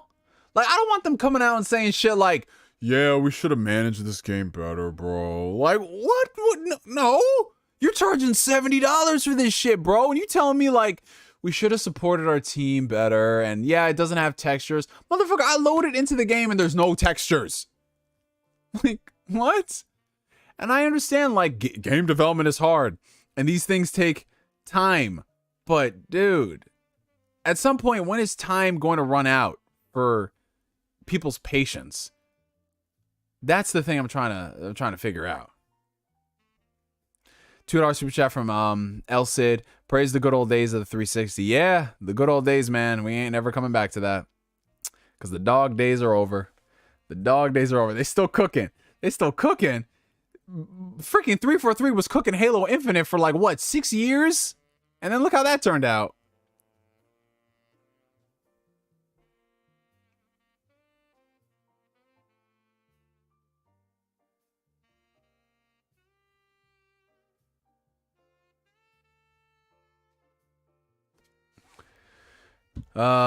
Chris, talk about the Dune Part 2 trailer. It was good, man. It was good. I'm kind of in that phase where, similar to Final Fantasy 16, where I don't need to see anything else about Dune 2. I'm excited about it. So I watched that trailer once, and I only watched it once, man. But I'm looking forward to it. Denis Villeneuve, he said it's going to be an all-out epic action war movie. I'm here for that shit, bro. In IMAX, man. In IMAX, bro. I'm ready for it. But yeah, but still, $1 billion is crazy for a game budget. I hear a lot of people saying that's accounting for marketing and the recent restructuring that happened at Rockstar. Okay, you know what? That makes sense. Because they market the shit out. Dude, the marketing for GTA 5 was fucking crazy. So yeah, if they're going to do that for Part 6, yeah, okay, you know what? That $1 billion budget makes sense. It's still crazy, but it makes sense. Why do people sell consoles they buy? I've never sold a console I bought, even if I didn't play it much. Well, honestly, Tim, I think what it comes down to is that if something is not serving you and it's just collecting dust, then why are you holding on to it? I know there are some things that are more like for sentimental reasons you hold on to, or if it's like a Zelda Pokemon machine. There's a lot of people I know who only play their Switch once or twice a year, and that's for Zelda and Pokemon because they know they're going to get that stuff. But when people talk about selling their Xboxes, it's because Xbox has not been, at the bare minimum, delivering on something every single year to warrant them having that machine. So that's why you're going to see people who are more likely to sell an Xbox console than they are like a Zelda or a Pokemon machine, because at the very least they get those things and they know what they're buying into. With Xbox, it's like hopes and dreams and prayers that maybe this will deliver. We have a $9.99 super chat coming in from Cap. Hey Neo, been watching you since maybe 2008 since you were theorizing on an American adaptation of Death Note. Oh, he's taking it way back, 15 years. Thank you for still being around. Hope to see more game reviews from you. Oh, I appreciate that, Cap. And thank you for sticking around, my brother. Thank you so much. Yeah, it's been a long time, bro. For some of the OGs, you might recall back in like 2008, 2010, around the time where I first started making YouTube videos, there was like talks about an American live action adaptation of Death Note. Death Note, if you guys don't know, is this Japanese anime and manga series, and we were just like theorizing and speculating like what they could do, the actors, who could play the roles, you know, are they gonna butcher it? Spoiler alert, they did end up butchering it, unfortunately. But yeah, you know, the concept of Death Note is it's still something that I think can work nowadays. And what gave me a lot of hope, ironically, was the Death Note manga. More than a couple years after the fact, the Death Note manga came out, and they did a one shot, which is a story about a person who gets a Death Note and they have a Shinigami, and it's completely different than Light. And it was a really freaking good one shot. I don't know if you guys have checked it out, but it's so fucking good. And bingo, like that's exactly how you should handle doing an adaptation of Death Note. You don't need to tell the story of Light and L, as amazing of a story as it is, and how I think that you can better the story where the mangaka kind of faltered towards the end. You don't need to do that story. But what you can do is make Death Note like an anthology series, where the only constant in the story is having a Death Note that's paired with a Shinigami. What would somebody do if they got a Death Note? And you could really play around with like different settings, locales, and people, their lifestyles. You know, not everybody needs to have a god complex like Light does. It could be about somebody who genuinely thinks that they actually are doing a good thing and what that does to a person. There's a lot of good stuff that they could do, man. And all it takes is just having people who care about the source material and are great writers. That's all it is. That's all you need. And it could be something that's uniquely different from the manga and the anime, that you could bring in folks who are fans of that into this new adaptation. And you could also have people who are like, wow, I really love this Death Note, I don't know, Netflix or HBO show. Wait, you're telling me there's a manga and anime? And then they see something that's completely different than the stuff that they enjoyed, so they don't feel as if like, oh, this is a worse version of it. Like, dude, you could do a lot of stuff similar to White Lotus. Exactly, Cap. Like White Lotus. That's a perfect example where you just have a concept. You have this be the story, and this is the story, and this is how it unravels in the season. You could do so much with Death Note. And I'm not trying to say that you got to like make it a whole multimedia franchise, but you could. You can make it an anthology series where every season you follow a different cast of characters, or you can make it a long-running series where it runs for maybe like 3, 4, 5 seasons max, and you tell that story, and there's a beginning, a middle, and end. You could do a lot of that shit. Honestly, even though there's a writer's strike right now, this is our writer's room, ladies and gentlemen. This is our fucking writer's room. We are going to make a good Death Note one of these days. Oh, man. Hey, Neo, have you seen Venture Bros, and what do you expect from the upcoming movie? Yeah, I've seen quite a bit of Venture Brothers, not a lot of it.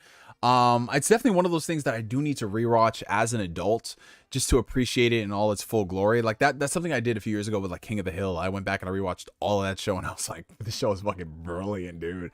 But I need to do that with Venture Brothers because I came into it like really late and I enjoyed what I watched, but it was never like, oh, watch it from beginning to end.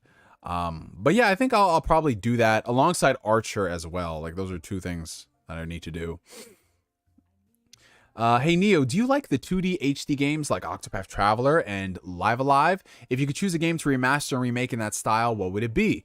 Yeah, so I really like the 2D HD games. I've seen some people give it flack because it's basically like, oh, you just took pixels and then you just added bloom and depth of field. Like I've seen people say that about Octopath, and I was like, come on, guys. You know, not everything needs to be cynical, but I love the idea of 2D HD. I think it's a nice balance between appearing to like the old school purist style of handling things and at the same time freshening it up for like a modern era, while keeping things cost effective. You guys already know the game that I would love in that style. It would be Chrono Trigger or Final Fantasy VI. Like I would take both of those games. Thankfully, Final Fantasy VI, we do have the Pixel Remaster, which is still really good.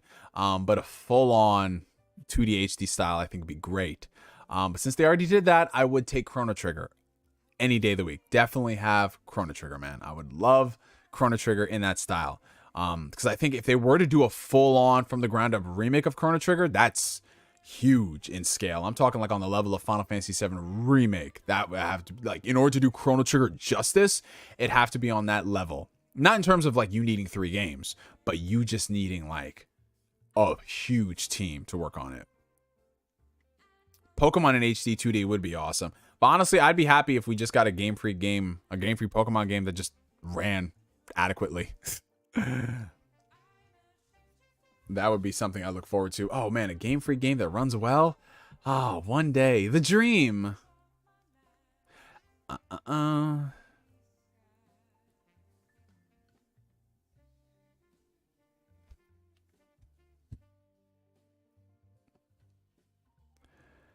Hey Neo, have you checked out The Blackening? Are you excited for it? I have not. Is that like a movie or something?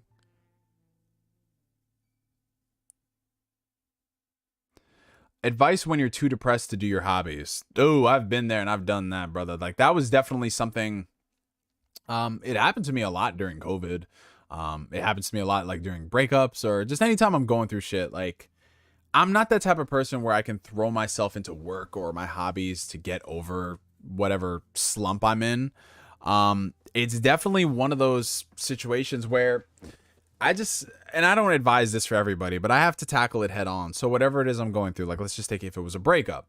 I just got to deal with that shit, man. I got to deal with that shit. I got to process that shit. And I got to realize that this is just a temporary feeling in my life. What am I going to do to better myself? What am I going to do to get myself out of this situation? It's not as something so simple as like, oh, well, if you want to stop being sad, then just be happy. It's not like that at all. And anyone who's been in the shits knows it's not like that. Some of the happiest people that you encounter could be extremely depressed and you would never know it. But I think what's important is just like to tackle something, let it sink in, and just realize that this is only a temporary feeling. And what I do now will dictate how I feel about this going forward. So you take shit day by day in the smallest of increments, small little tweaks and adjustments to your current life to help bring you out of that funk. And there's going to be some days where they're better than others. There are going to be some days where you feel like you're really good, you got a good streak, and then something reminds you of that depression, like whatever it is. And it's just, it happens. But realize that like, if you keep on keeping on, and you keep bettering yourself, those days are not going to hit you as hard, and they're going to be very few and far between. And I know it's easier said than done. It's easier said than done, especially when you're in the moment. But trust me, like you can come out of those things a better person, a stronger person, if you just believe in yourself and you keep pushing. Because the alternative is much, much, much worse, ladies and gentlemen. So yeah, you don't have to ignore it. You don't have to throw yourself into work to not feel stuff. You are going to feel stuff, and it's going to fucking suck, you guys. It is going to feel terrible. You're going to feel like a piece of shit. You're going to feel like the worst person. You're going to feel like the world is against you. Like for whatever it is you're going through. I'm speaking in generalities. But are you going to let that run your life? Are you going to let that dictate who you are as a person? Are you going to let that deprive you from happiness? No, you're not going to do that shit, bro. You're not, because there's so much more in life to live for. And I'm not just talking about like, oh, nature or video games or all of this shit. All that stuff important. All that stuff is important. All that stuff matters. But your life, the story that you have to tell and what you bring to the world. Because regardless of whether or not you think that you are ever going to be influential enough to change something, you being around and you being the person you are will have an impact on someone, whether it's positive or negative. That's just the gamble of life. But, you know, it gets better. It gets better. You just take shit day by day. And trust me, as someone who's been through the shits, especially recently, especially last year, especially 2020, you will overcome this. You will persevere. You just keep it moving. And remember, you're not the only person going through this shit. Like, there's a lot of people. And that's why I love doing these Ask Neo streams, because we have fun. We talk about all this nerdy stuff. We nerd out. You know, y'all bully me. But we also talk about some serious shit. Like, when push comes to shove, I'm not one of those streamers who like, oh yeah, I'll appreciate you guys hitting the like button, or I'll appreciate the super chats, but if you have some shit you want to talk about, no, I'll always talk to you guys about shit. Whether it's derailing the conversation, or if you want to take it private to the DMs, absolutely we'll have that conversation. Because it's not, it's just, I don't know, man. I don't like to put up a facade that I'm not human, so I don't want to have to deal with any shit. And I'm not saying that I'm dealing with y'all shit when you tell me that stuff, but it feels, to me as a person, just feels weird not to like we can break bread and talk about shit, but when push comes to shove, we can't talk about that shit. Like, come on now. It's, man, like, y'all know what you signed up for at this point. Y'all know it. Y'all know it, man. Man, we haven't had one of those heart-to-heart convos in a while. Holy shit. Hey, Bryce, what's going on, bro? This is why I love Neo. It's always good vibes at the end of the day. Even if it's like we're all sad boys about whatever, we just always end it on a positive note, guys. The only time shit ever ends bad is if like the internet is going through problems or something. I know what I signed up for. Yeah, that's a fact, Acebreaker. Hey Neo, love the streams as always. Have you ever tried the Hoyoverse games, including Genshin Impact or Honkai Star Rail? I recently got into them and they're really solid. So no, I have never tried them. I know Genshin is huge. Genshin is like one of those things where it's like, I see people outside of my realm of entertainment love Genshin. They don't even really play games like that, but they love Genshin Impact, surprisingly. But for me, myself, and I've just never really got into it. I know it's available on consoles and shit like that, but I'm like, I'm okay.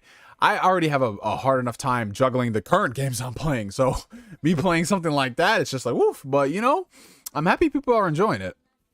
I'm happy people are enjoying it. Hey, Neo, have you ever played a lot of soccer considering you're an Abasha family?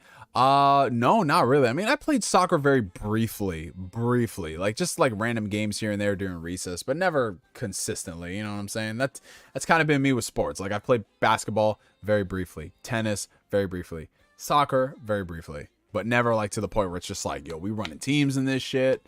You know, I'm playing for this. I'm doing varsity, all that stuff. I was just that nerd who's like, I just want to go home and watch anime and read my manga and all that stuff.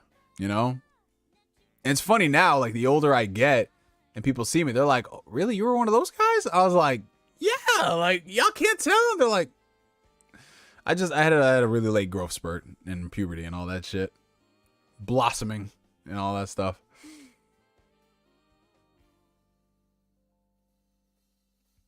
Yeah, there's a lot of Genshin fans. A lot. They go crazy, bro. Holy shit.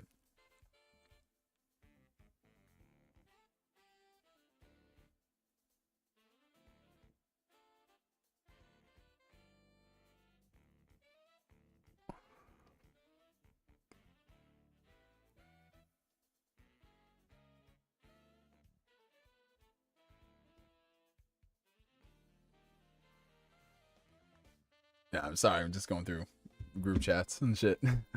Hey, Neo, why haven't you made a Kingdom Hearts 4 video? Well, I will tell you about that, Cap. I have not made a Kingdom Hearts 4 video because there's really nothing in the news circulating about Kingdom Hearts 4 and nothing that really gets me excited. I mean, since you're here, I'll tell you my opinions on it.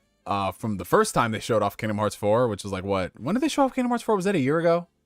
Was it a year ago or was it like a few months ago? I don't know. The concept of time, the older you get, is crazy. But in the case of Kingdom Hearts 4, I don't try to hide the fact that I was immensely disappointed with Kingdom Hearts 3. I feel like there's some good aspects to it, especially with the Remind DLC, but the base game, what we got, the worlds, it didn't feel like there was as much heart in that game versus Kingdom Hearts 2. So to wait so many years for that game and have it come out the way it did and just say, well, get ready for Kingdom Hearts 4. It's like, what? I don't think it was a really satisfying conclusion for the Darkseeker saga. And in general, that just comes down to like writing and things like that. We talked about it ad nauseum, you know, but I will say this. The concept of Kingdom Hearts 4 gets me excited because it's new territory. It's a brand new story. Sora's in a new environment. There's potentially more opportunities for better written stories and new things they could do. It's a current gen Kingdom Hearts game, so there's more stuff that they can pull off with the engine and all that stuff. So it's like, this is just me speculating based off of that. where the Dark Seeker saga was wrapped up in a whole bunch of stuff that wasn't even related to Kingdom Hearts that compromised no more. Because remember, he was also doing Versus 13 for a long ass time. He was also doing character designs for every Joe, Sue, Dick, and Harry in their games and all that shit. He one time did a Batman design, which is still very perplexing to this day. But now if he's fully focused on Kingdom Hearts 4 and that's his baby, and if he can reunite with like the staff that gave him Kingdom Hearts 2 and the greatness, like he could be cooking something up. He could be cooking something up. But we'll see. We'll have to see. We'll have to see what happens, man. This man says, I guess you could say Kingdom Hearts 3 was heartless. CSI Miami theme intensifies. Boo! Boo! Yeah, 4 needs to be like that franchise paradigm shift. It's got to be the game that gets everybody like, fuck, I'm excited for Kingdom Hearts, man. You know, it's got to have that Zelda God of War effect. Yeah, it has to do that. Exactly. You read my mind, Cap. That's why you've been subbed for 15 years. It's like, yeah, we in sync. 80% of Kingdom Hearts 3 was a Disney circle jerk, and the last 20% was the story rushed in there. Yes, NT, exactly. And that's what killed me because... Okay, I gotta ask y'all a question this, because we got a lot of Kingdom Hearts fans in the chat. Would you guys be okay with a Kingdom Hearts game, big budget Kingdom Hearts game, number title Kingdom Hearts game, come out and there's no Disney worlds? It's Final Fantasy worlds and unique worlds with brand new characters. And they build up the characters in these worlds. I'm going to keep it a stack. I wouldn't mind it. I wouldn't mind it if we get a Kingdom Hearts game and there's no Disney influences outside of like Mickey, Donald, Goofy, and all that shit. And it's like wholly original characters, worlds, and more Final Fantasy stuff than just like cameos. I would love that shit, bro. I would love that shit because here's the reason why. If we're going to get more Disney worlds and they're going to be like Tangled and Frozen where they can't do their own thing with it because of branding and Disney is more on point with certain aspects. To me, it just feels like I'm on a roller coaster where it's like, this is what Disney's telling me to do. I can't do anything else. And that's not fun. I'd rather watch the movies versus if you compare it to like Kingdom Hearts 1 and 2, sure, they didn't go crazy balls to the walls with all the differences, but the characters felt like they had personality and they were unique.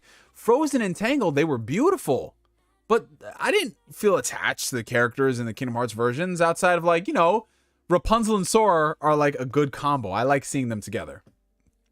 But yeah, like if Disney is gonna let them have some creative freedom and have fun with the dialogue, like Emperor's New Groove, I would love for there to be banter with Emperor's New Groove. That would be great banter. But if they don't, it's like, fuck, this is boring. Same thing, I would love Treasure Planet and Atlantis. You guys know since 2010, I've been saying I want Treasure Planet, I want Atlantis. But if they can't cook, I don't care. I don't care about that stuff. I want to see different shit. I want to see different shit, man. I want to see different shit, and I want them to put life and heart into that. Some people say Kingdom Hearts loses its identity at that point. Hey, man, listen, sometimes you got to go. Things got to change with the times. That's it. That's it. But either way, to like say all this and to sum it up, I'm excited about 4. We'll see what they do with it when it comes out. I don't think we're going to be waiting as long for 4 that we did for 3. Because 3, we waited from announcement to inception. We waited like, what, 6 years? Well, no, from announcement to release, we waited 6 years. Kingdom Hearts 4, they announced it last year. So I don't think we're going to have to wait until 2028. I could see it maybe coming out 2025, 2026 if they play their cards right. But we'll see. Okay, but where are my data battles? Corey, I got it. It's still installed on my PS5. I'm not going front, though. I haven't played Kingdom Hearts 3 in a while, so I'm definitely kind of rusty. But listen, you won't get them data battles. You're going to get all of them before Kingdom Hearts 4 comes out. Guarantee that shit. Hold me to it. And if not, I got to buy you a Kingdom Hearts Special Edition. Like, whatever ridiculous one it is. I'll be like, fuck. Rest assured, my brother. Hey, Neil, that's a good haircut. Thank you, Alan. Thank you. You know, I'm just going back to like my roots. You know, just going back to the roots a little bit. Hair is very shorter than you guys are used to. Much shorter. You said it, not me.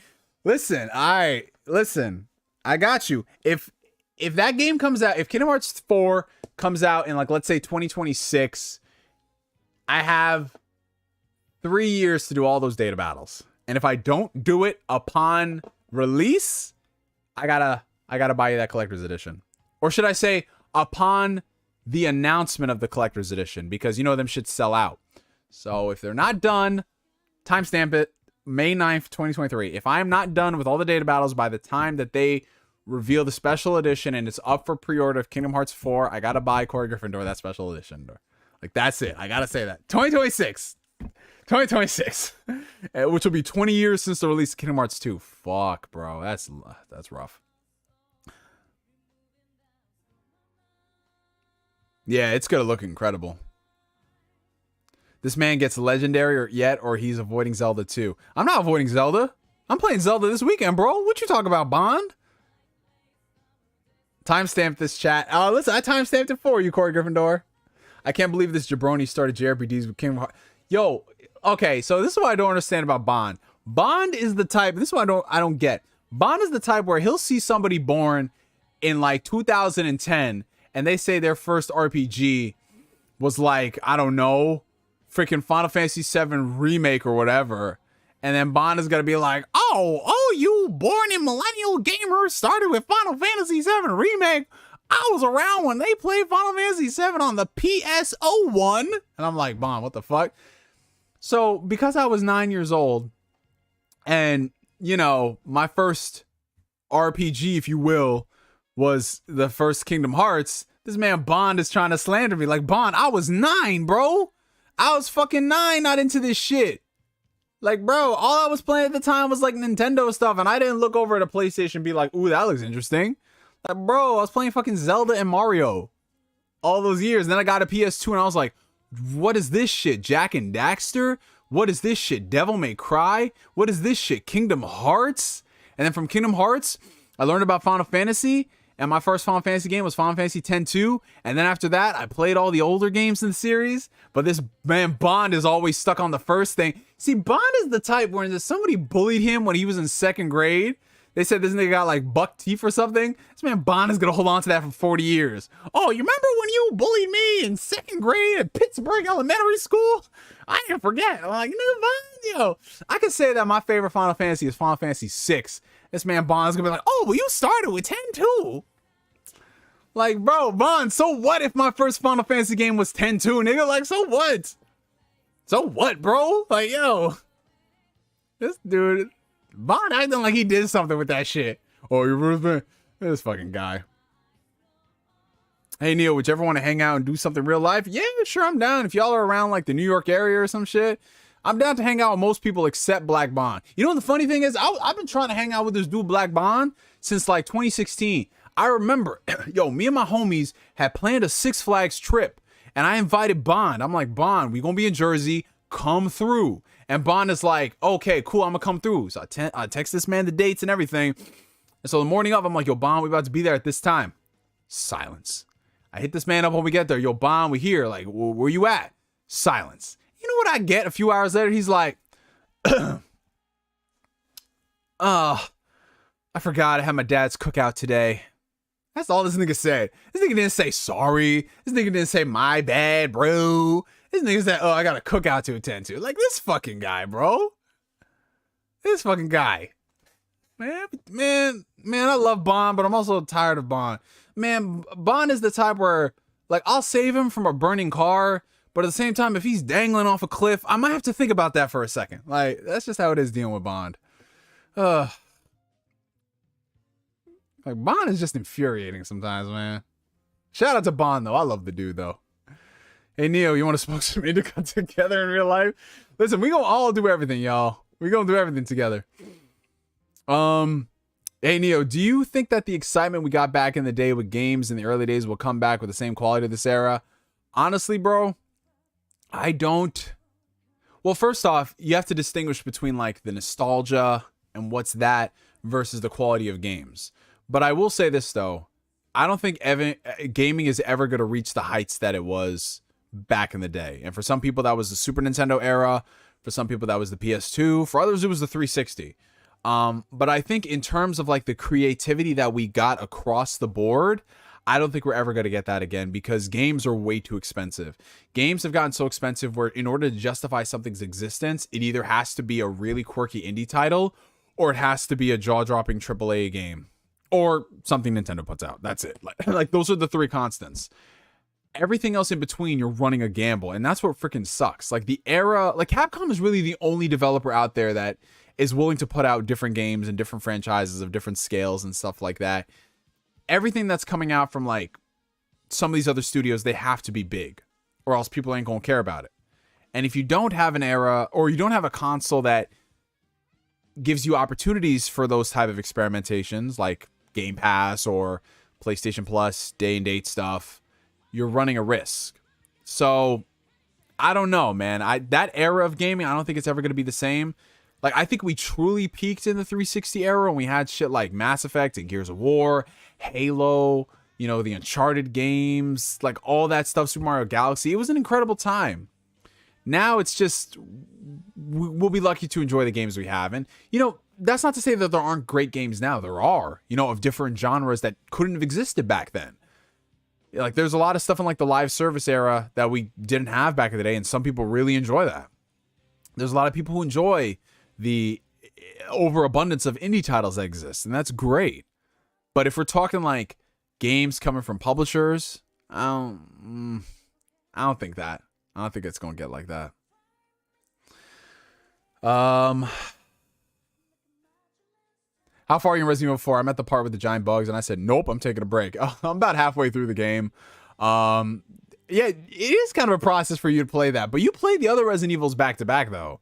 I feel like Resident Evil 2 was scarier than Resident Evil 4, at least in terms of Resident Evil 2 had some shit that was just fucking frustrating. Not from a gameplay design, but I was like, I'm not going through that fucking door because that nigga is outside. I can't kill him, bro. I can't kill him. He's coming after me no matter what. I'm not equipped for this yet. Hey, what's up, Slixro? How you doing, bro? Oh, God. Bond says, I played my first Final Fantasy on the NES. What were you waiting for that you started at 9? This fucking guy. Like, I say something and it goes in one ear and out the other with Bond. I don't understand this, dude. I don't get it. That's why I don't communicate with Bond. I can't communicate with Bond, bro. Bond just gives me an aneurysm. Like, my God. Oh, here Bond go again. By that age, I had already beaten Final Fantasy 1, 4, 5, Chrono Trigger, Secret of Mana, Phantasy Star, etc. Well, congratulations, Bond. You came out the womb and you beat Mega Man. All right, man. At 9 years old, I was playing fucking Ocarina of Time and Mario 64. Like, leave me alone, Bond. Like I said, Bond, yo. Oh, man. Listen, Slixro just said he played his first Final Fantasy in 2021. It was 9, and he loved it, and now he's playing Bond. He's playing more. Bond, that's exactly what it's all about. What you don't understand about that shit. Like I said, Bond is the type to hold... Bond is the type where somebody said to him, like I said, in 2nd grade, they said something that rubbed him the wrong way. And he just never lived that down, bro. He just wanted to make that person feel pain. This man is a whole Naruto villain, dude. This man is Syndrome from The Incredibles. I love this pseudo semi-classic Sonic fan Mickey Mouse voice for Bond. No, rest assured, Cap, that's exactly how Bond talks. I'm just not putting a lisp in it because I want y'all to understand what I'm saying. See, he started with Final Fantasy 9. You started with Kingdom. You know what? I'm just gonna ignore Bond for the stream until Bond says something else that's interesting. Bond is going on timeout in my mind. Y'all don't gotta block him or mute him. Just yeah. All right, let's get back to some other questions before we wrap up for tonight. Damn! Holy shit, we've been going almost 2.5 hours, you guys. I have not looked at the stream since we started. Holy shit. So we'll go for another 13 minutes and then we'll wrap it up. Hello, Zelda Moon. Hello, Miss Zelda Moon. How are you doing tonight? Good lady. How are you? How are things? How are your stocks? How are the kids? How are the dogs? How's the white picket fence that you're painting? How is everything? What about Final Fantasy Tactics? Final Fantasy Tactics is a great game. It is a great game that I played after I played Kingdom Hearts 1.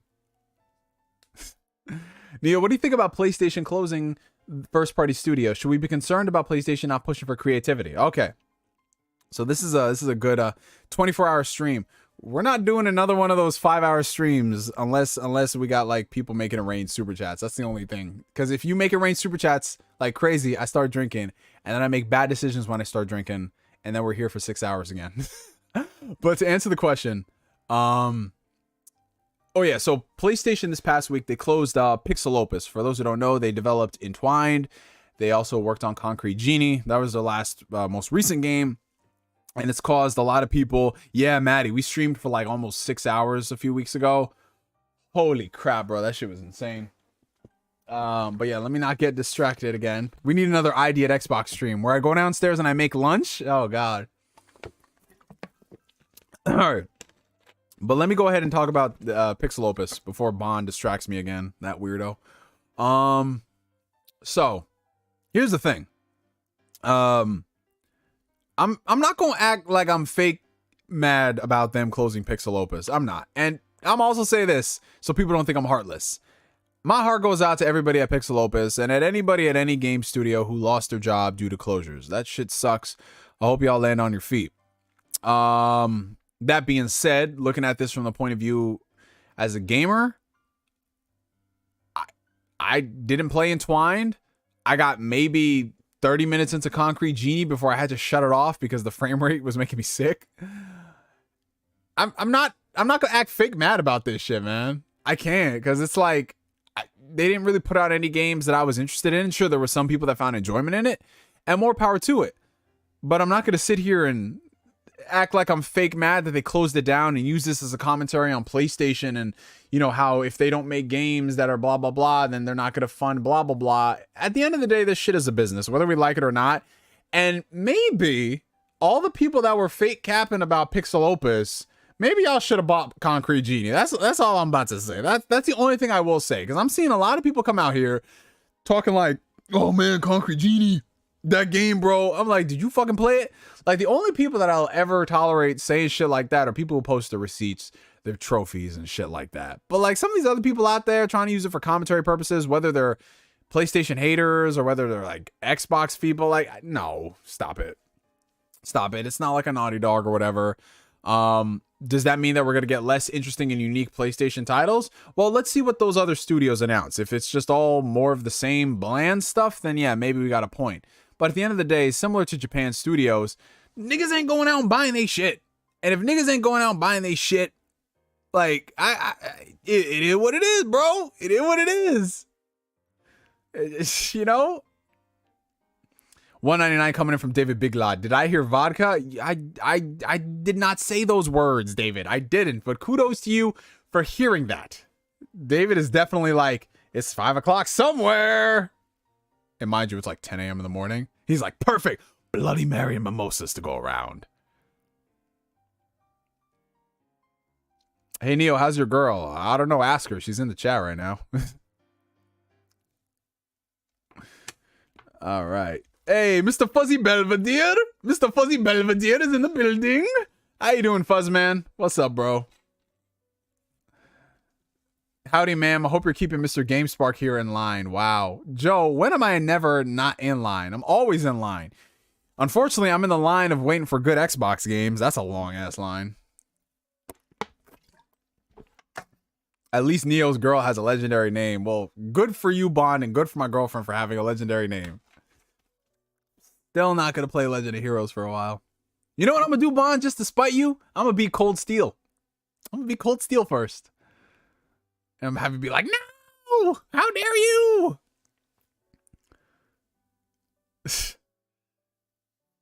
Yeah, she really liked the Link keychain, yeah. JFam over here got us these Nintendo, like, what are they like? They're like 8-bit keychains, right? And I forgot exactly. Jason, he'll explain it better than I, so I don't butcher it. I started playing Skyrim for the 40th time and Fallout 4 as well pretty recently. And honestly, Bethesda needs to really screw up Starfield to not be goated. Man, well, we're going to see. We're going to see. The jury is still out on Starfield. We'll see. Yeah, you know what? Listen, I'd sooner beat Cold Steel before I finish Legend of Heroes Trails in the Sky. Anyone know the review embargo of Tears of the Kingdom? If I had to guess, probably like the day before or the day of. Like, all I know is it's going to be happening this week. That's it. Because the game comes out this week. Grilled chicken sandwich with curly seasoned fries. That sounds pretty fire right now, David. That actually sounds really good. A grilled chicken sandwich with curly fries. Oh, yes. We might have to have a ranking stream where we just rank the fries. What's top tier? What's bottom tier? I could definitely be down for that. That'd be the next stream we do if we're drunk, man. I might curse some of y'all depending on what your fry choices are. But save those for that stream. Save it to the stream. Who just followed me on Instagram? Ooh. This man is named Johnny. Shout out to you, Johnny, for the follow on Instagram. If you are in the stream, hello. It'll be tomorrow morning, source. Trust me, bro. I could see it happening on a Wednesday. I could definitely see that happening on a Wednesday. I can see it. Gets people even more excited. But yeah, Zelda Tears of the Kingdom, man. You know what? Part of me does want to buy the game digitally because I can play it. Nintendo games unlock at midnight, right? Like midnight Eastern Standard Time. Because to this day, I still haven't pre-ordered Tears of the Kingdom yet. I'm just getting the standard edition. But part of me wants to buy it at midnight so that way I can at least play it Thursday night and into Friday morning. Because I'm not going to have time to play it really all weekend until like the evening on Sunday. So yeah, I might do that. Oh, it's you? Hey, thank you for the follow, Lampshade. I appreciate you, my brother. Thank you. Yo, that Xbox Uni thing is wild, bro. I know he's denying it, but is that legit? Was that actually Uni? Because I watched that video and the laugh and the mannerisms, that screams Xbox University. I was dying, bro. Yes, Diesel, it is a very, very chill jazz rendition of the Velvet Room. That's what I play for all the streams. I have like lo-fi versions of game music. I have jazz renditions of game music. Oh, it's such a vibe. Saxton, what's up, bro? Oh, you're going to the midnight launch? Dude, I kind of wanted to go to the midnight launch for Zelda. I wanted to so bad. But then I'm just like, I don't really know the people and the culture at my GameStop because I haven't done a GameStop midnight launch since like infamous Second Son. I don't know if it's still the same. But that would be cool. You get a midnight launch release for a video game. You know what we used to do back in the day? If we ever did midnight launches at my GameStop, we'd go to the midnight launch and there's a Texas Roadhouse up the street. And some of the employees would get off work and they'd come through just to see what's happening. They'd bring like mad rolls and mad butter. And we would just sit there and chill and have a great time. And oh man, it was just good times. I might get Zelda physical also just to do the midnight launch. Hey, why not, Don Otaku? Not a bad idea. But I will say I'm not gonna pre-order the game on like Amazon or something. Cause I need that shit. I need to pick it up at midnight or I need to play it at midnight. I need to do that.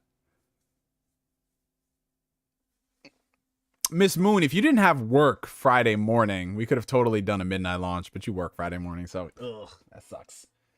That sucks. Tears of the Kingdom, you already know is going to be goated. Nintendo Swan Song to the Switch. Yeah, we were just talking about that. But I feel like Metroid Prime 4 is probably going to be their swan song. It's going to be a cross-gen swan song, but I think that's going to be their final big one on the Switch. Oh, yeah, you got the collector's edition. Yeah, that makes sense, yeah. I would say, like, if you weren't in the situation that you're in right now, starting a new position, I would definitely say, see if you can have someone cover your shift for that Friday, because that would have been legendary. Holy shit. That would have been so legendary. Going ahead of midnight launch for Zelda. Man, good, man. Dylan Call said, just call in. Call out, bro.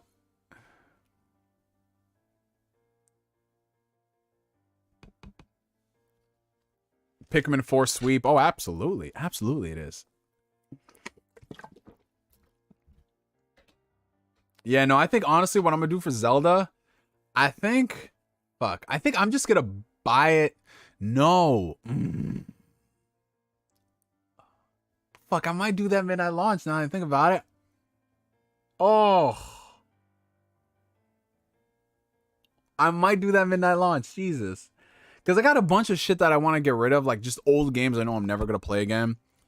I want to trade those in and get credit at GameStop, and I'll just throw that credit towards Zelda. Because, I mean, it's just like old PS4 games that I'm not going to touch. And I could do it. I could do a midnight launch that way. The power of the stream chat. Oh, my God. All right, listen, babe. If you want to work Wednesday and then have Thursday and Friday off, Friday you can play Zelda all day. There's that. You can do that. That is a possibility.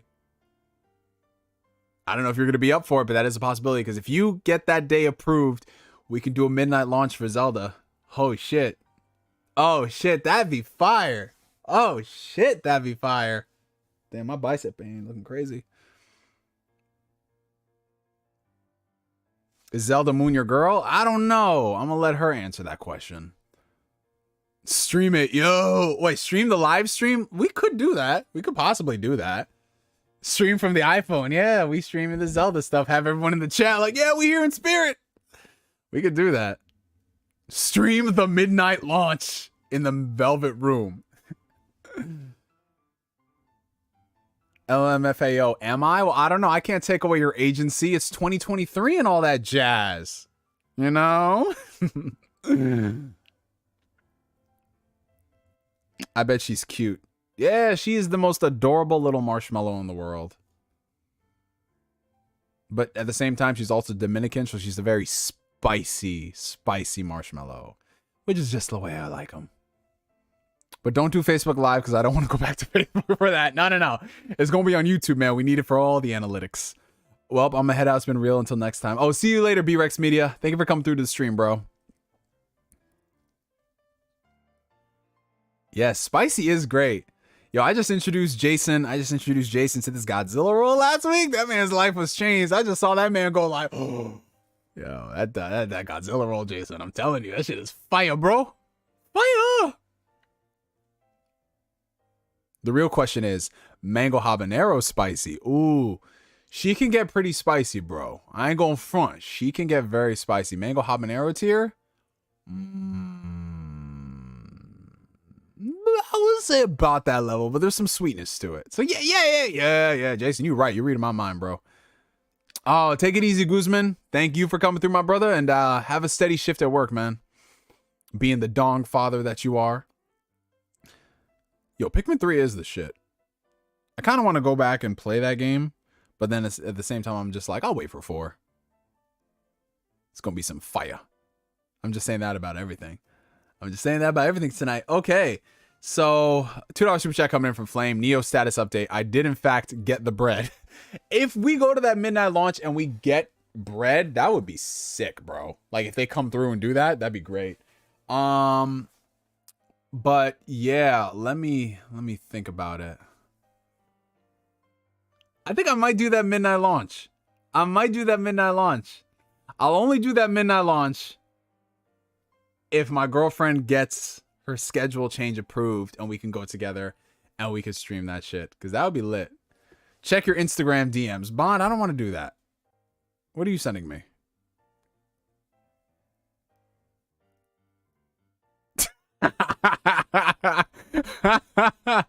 Yo, what the fuck? Wait, Bond, I'm lost. Did he lose more bets? Wow, you got Langris for 1 and 2. Guardians of the Galaxy ends. Wow. All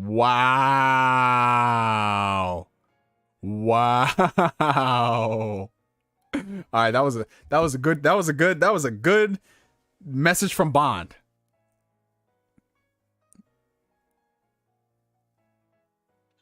Yeah, so we might have to live stream that Breath of the Wild. I mean, who else is gonna be live streaming?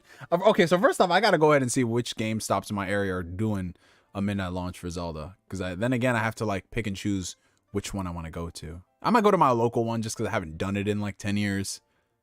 Well, that's a lie. I just did it last week, but you know. But yeah, definitely, yeah, look into that. Smooth is down $3,000. At this point, it's about to be $30,000, Bond. This is crazy.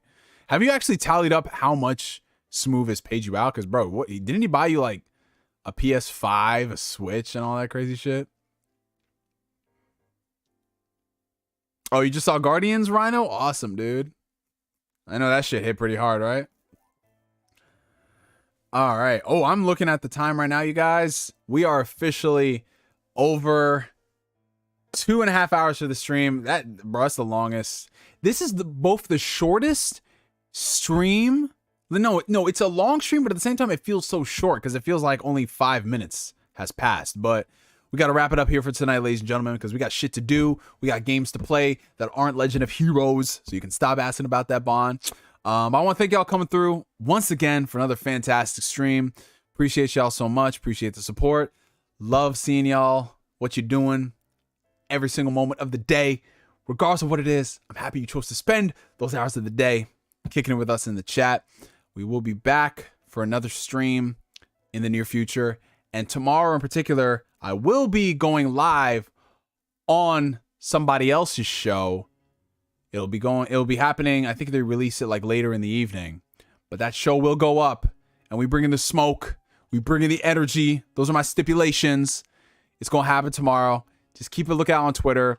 Most of y'all follow me on Twitter and know who I interact with. Y'all already know what's happening, but that is happening tomorrow. It's going to be a lot of fun. You coming on Weapon Wheel?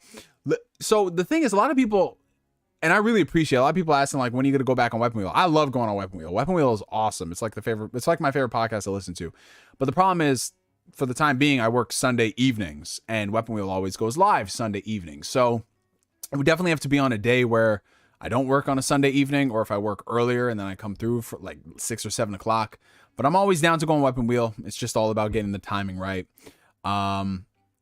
But yeah, before we go, y'all, we got to have ourselves a hydration check. And y'all know this by now. If you've been a part of the Weapon Wheel podcast. Wow, Jesus Christ. I'm getting all my freaking show wires crossed. This is what happens when you go over streaming 2.5 hours, guys. This shit happens. We're having ourselves a hydration check, which you guys don't know. Hydration check is how we close out every single last Neo stream. It's a way of keeping ourselves accountable, because when you drink water, you feel better, you look better, your hair, your skin, your nails, all that good stuff for your insides. But before we go, hold on. No, babe, don't delete Juliun Harris's comments. Don't do that. He's not spamming. He's just doing hydration check. That's something we get excited for. No. Don't do that. Don't delete his comment. He's cool. Juliun Harris is cool people. G Fuel, not water. Well, if we get sponsored by G Fuel, we will definitely do that. Heartache got hacked? What the fuck? Oh, shit. What happened? What happened to Heartache? Oh, you didn't? It was an accident? Oh, okay. All right. No harm, no foul. No harm, no foul. But yeah. So before we go, we're gonna have ourselves a hydration check. Shit. His whole channel? Fuck. Hopefully the YouTube people get back to him on that, because that is not fun. Holy fuck. Shit. Jesus, man. By a Counter-Strike company? Holy shit. Nah, hopefully Heartache gets his shit back, man. That's ridiculous. But yeah, before we go, because we'll be here all day, because David Big Lad, he's going to send another super chat. I already know him. He's like, good. Have us a hydration check. Let's go ahead and get our favorite H2O beverage of choice. For some people's vodka. You know what? Y'all can have vodka. I don't care. Like Microsoft, I'm not your parent. You are responsible for your own decisions at the end of the day. But on the count of 3, y'all. 1, 2, 3. Hydration.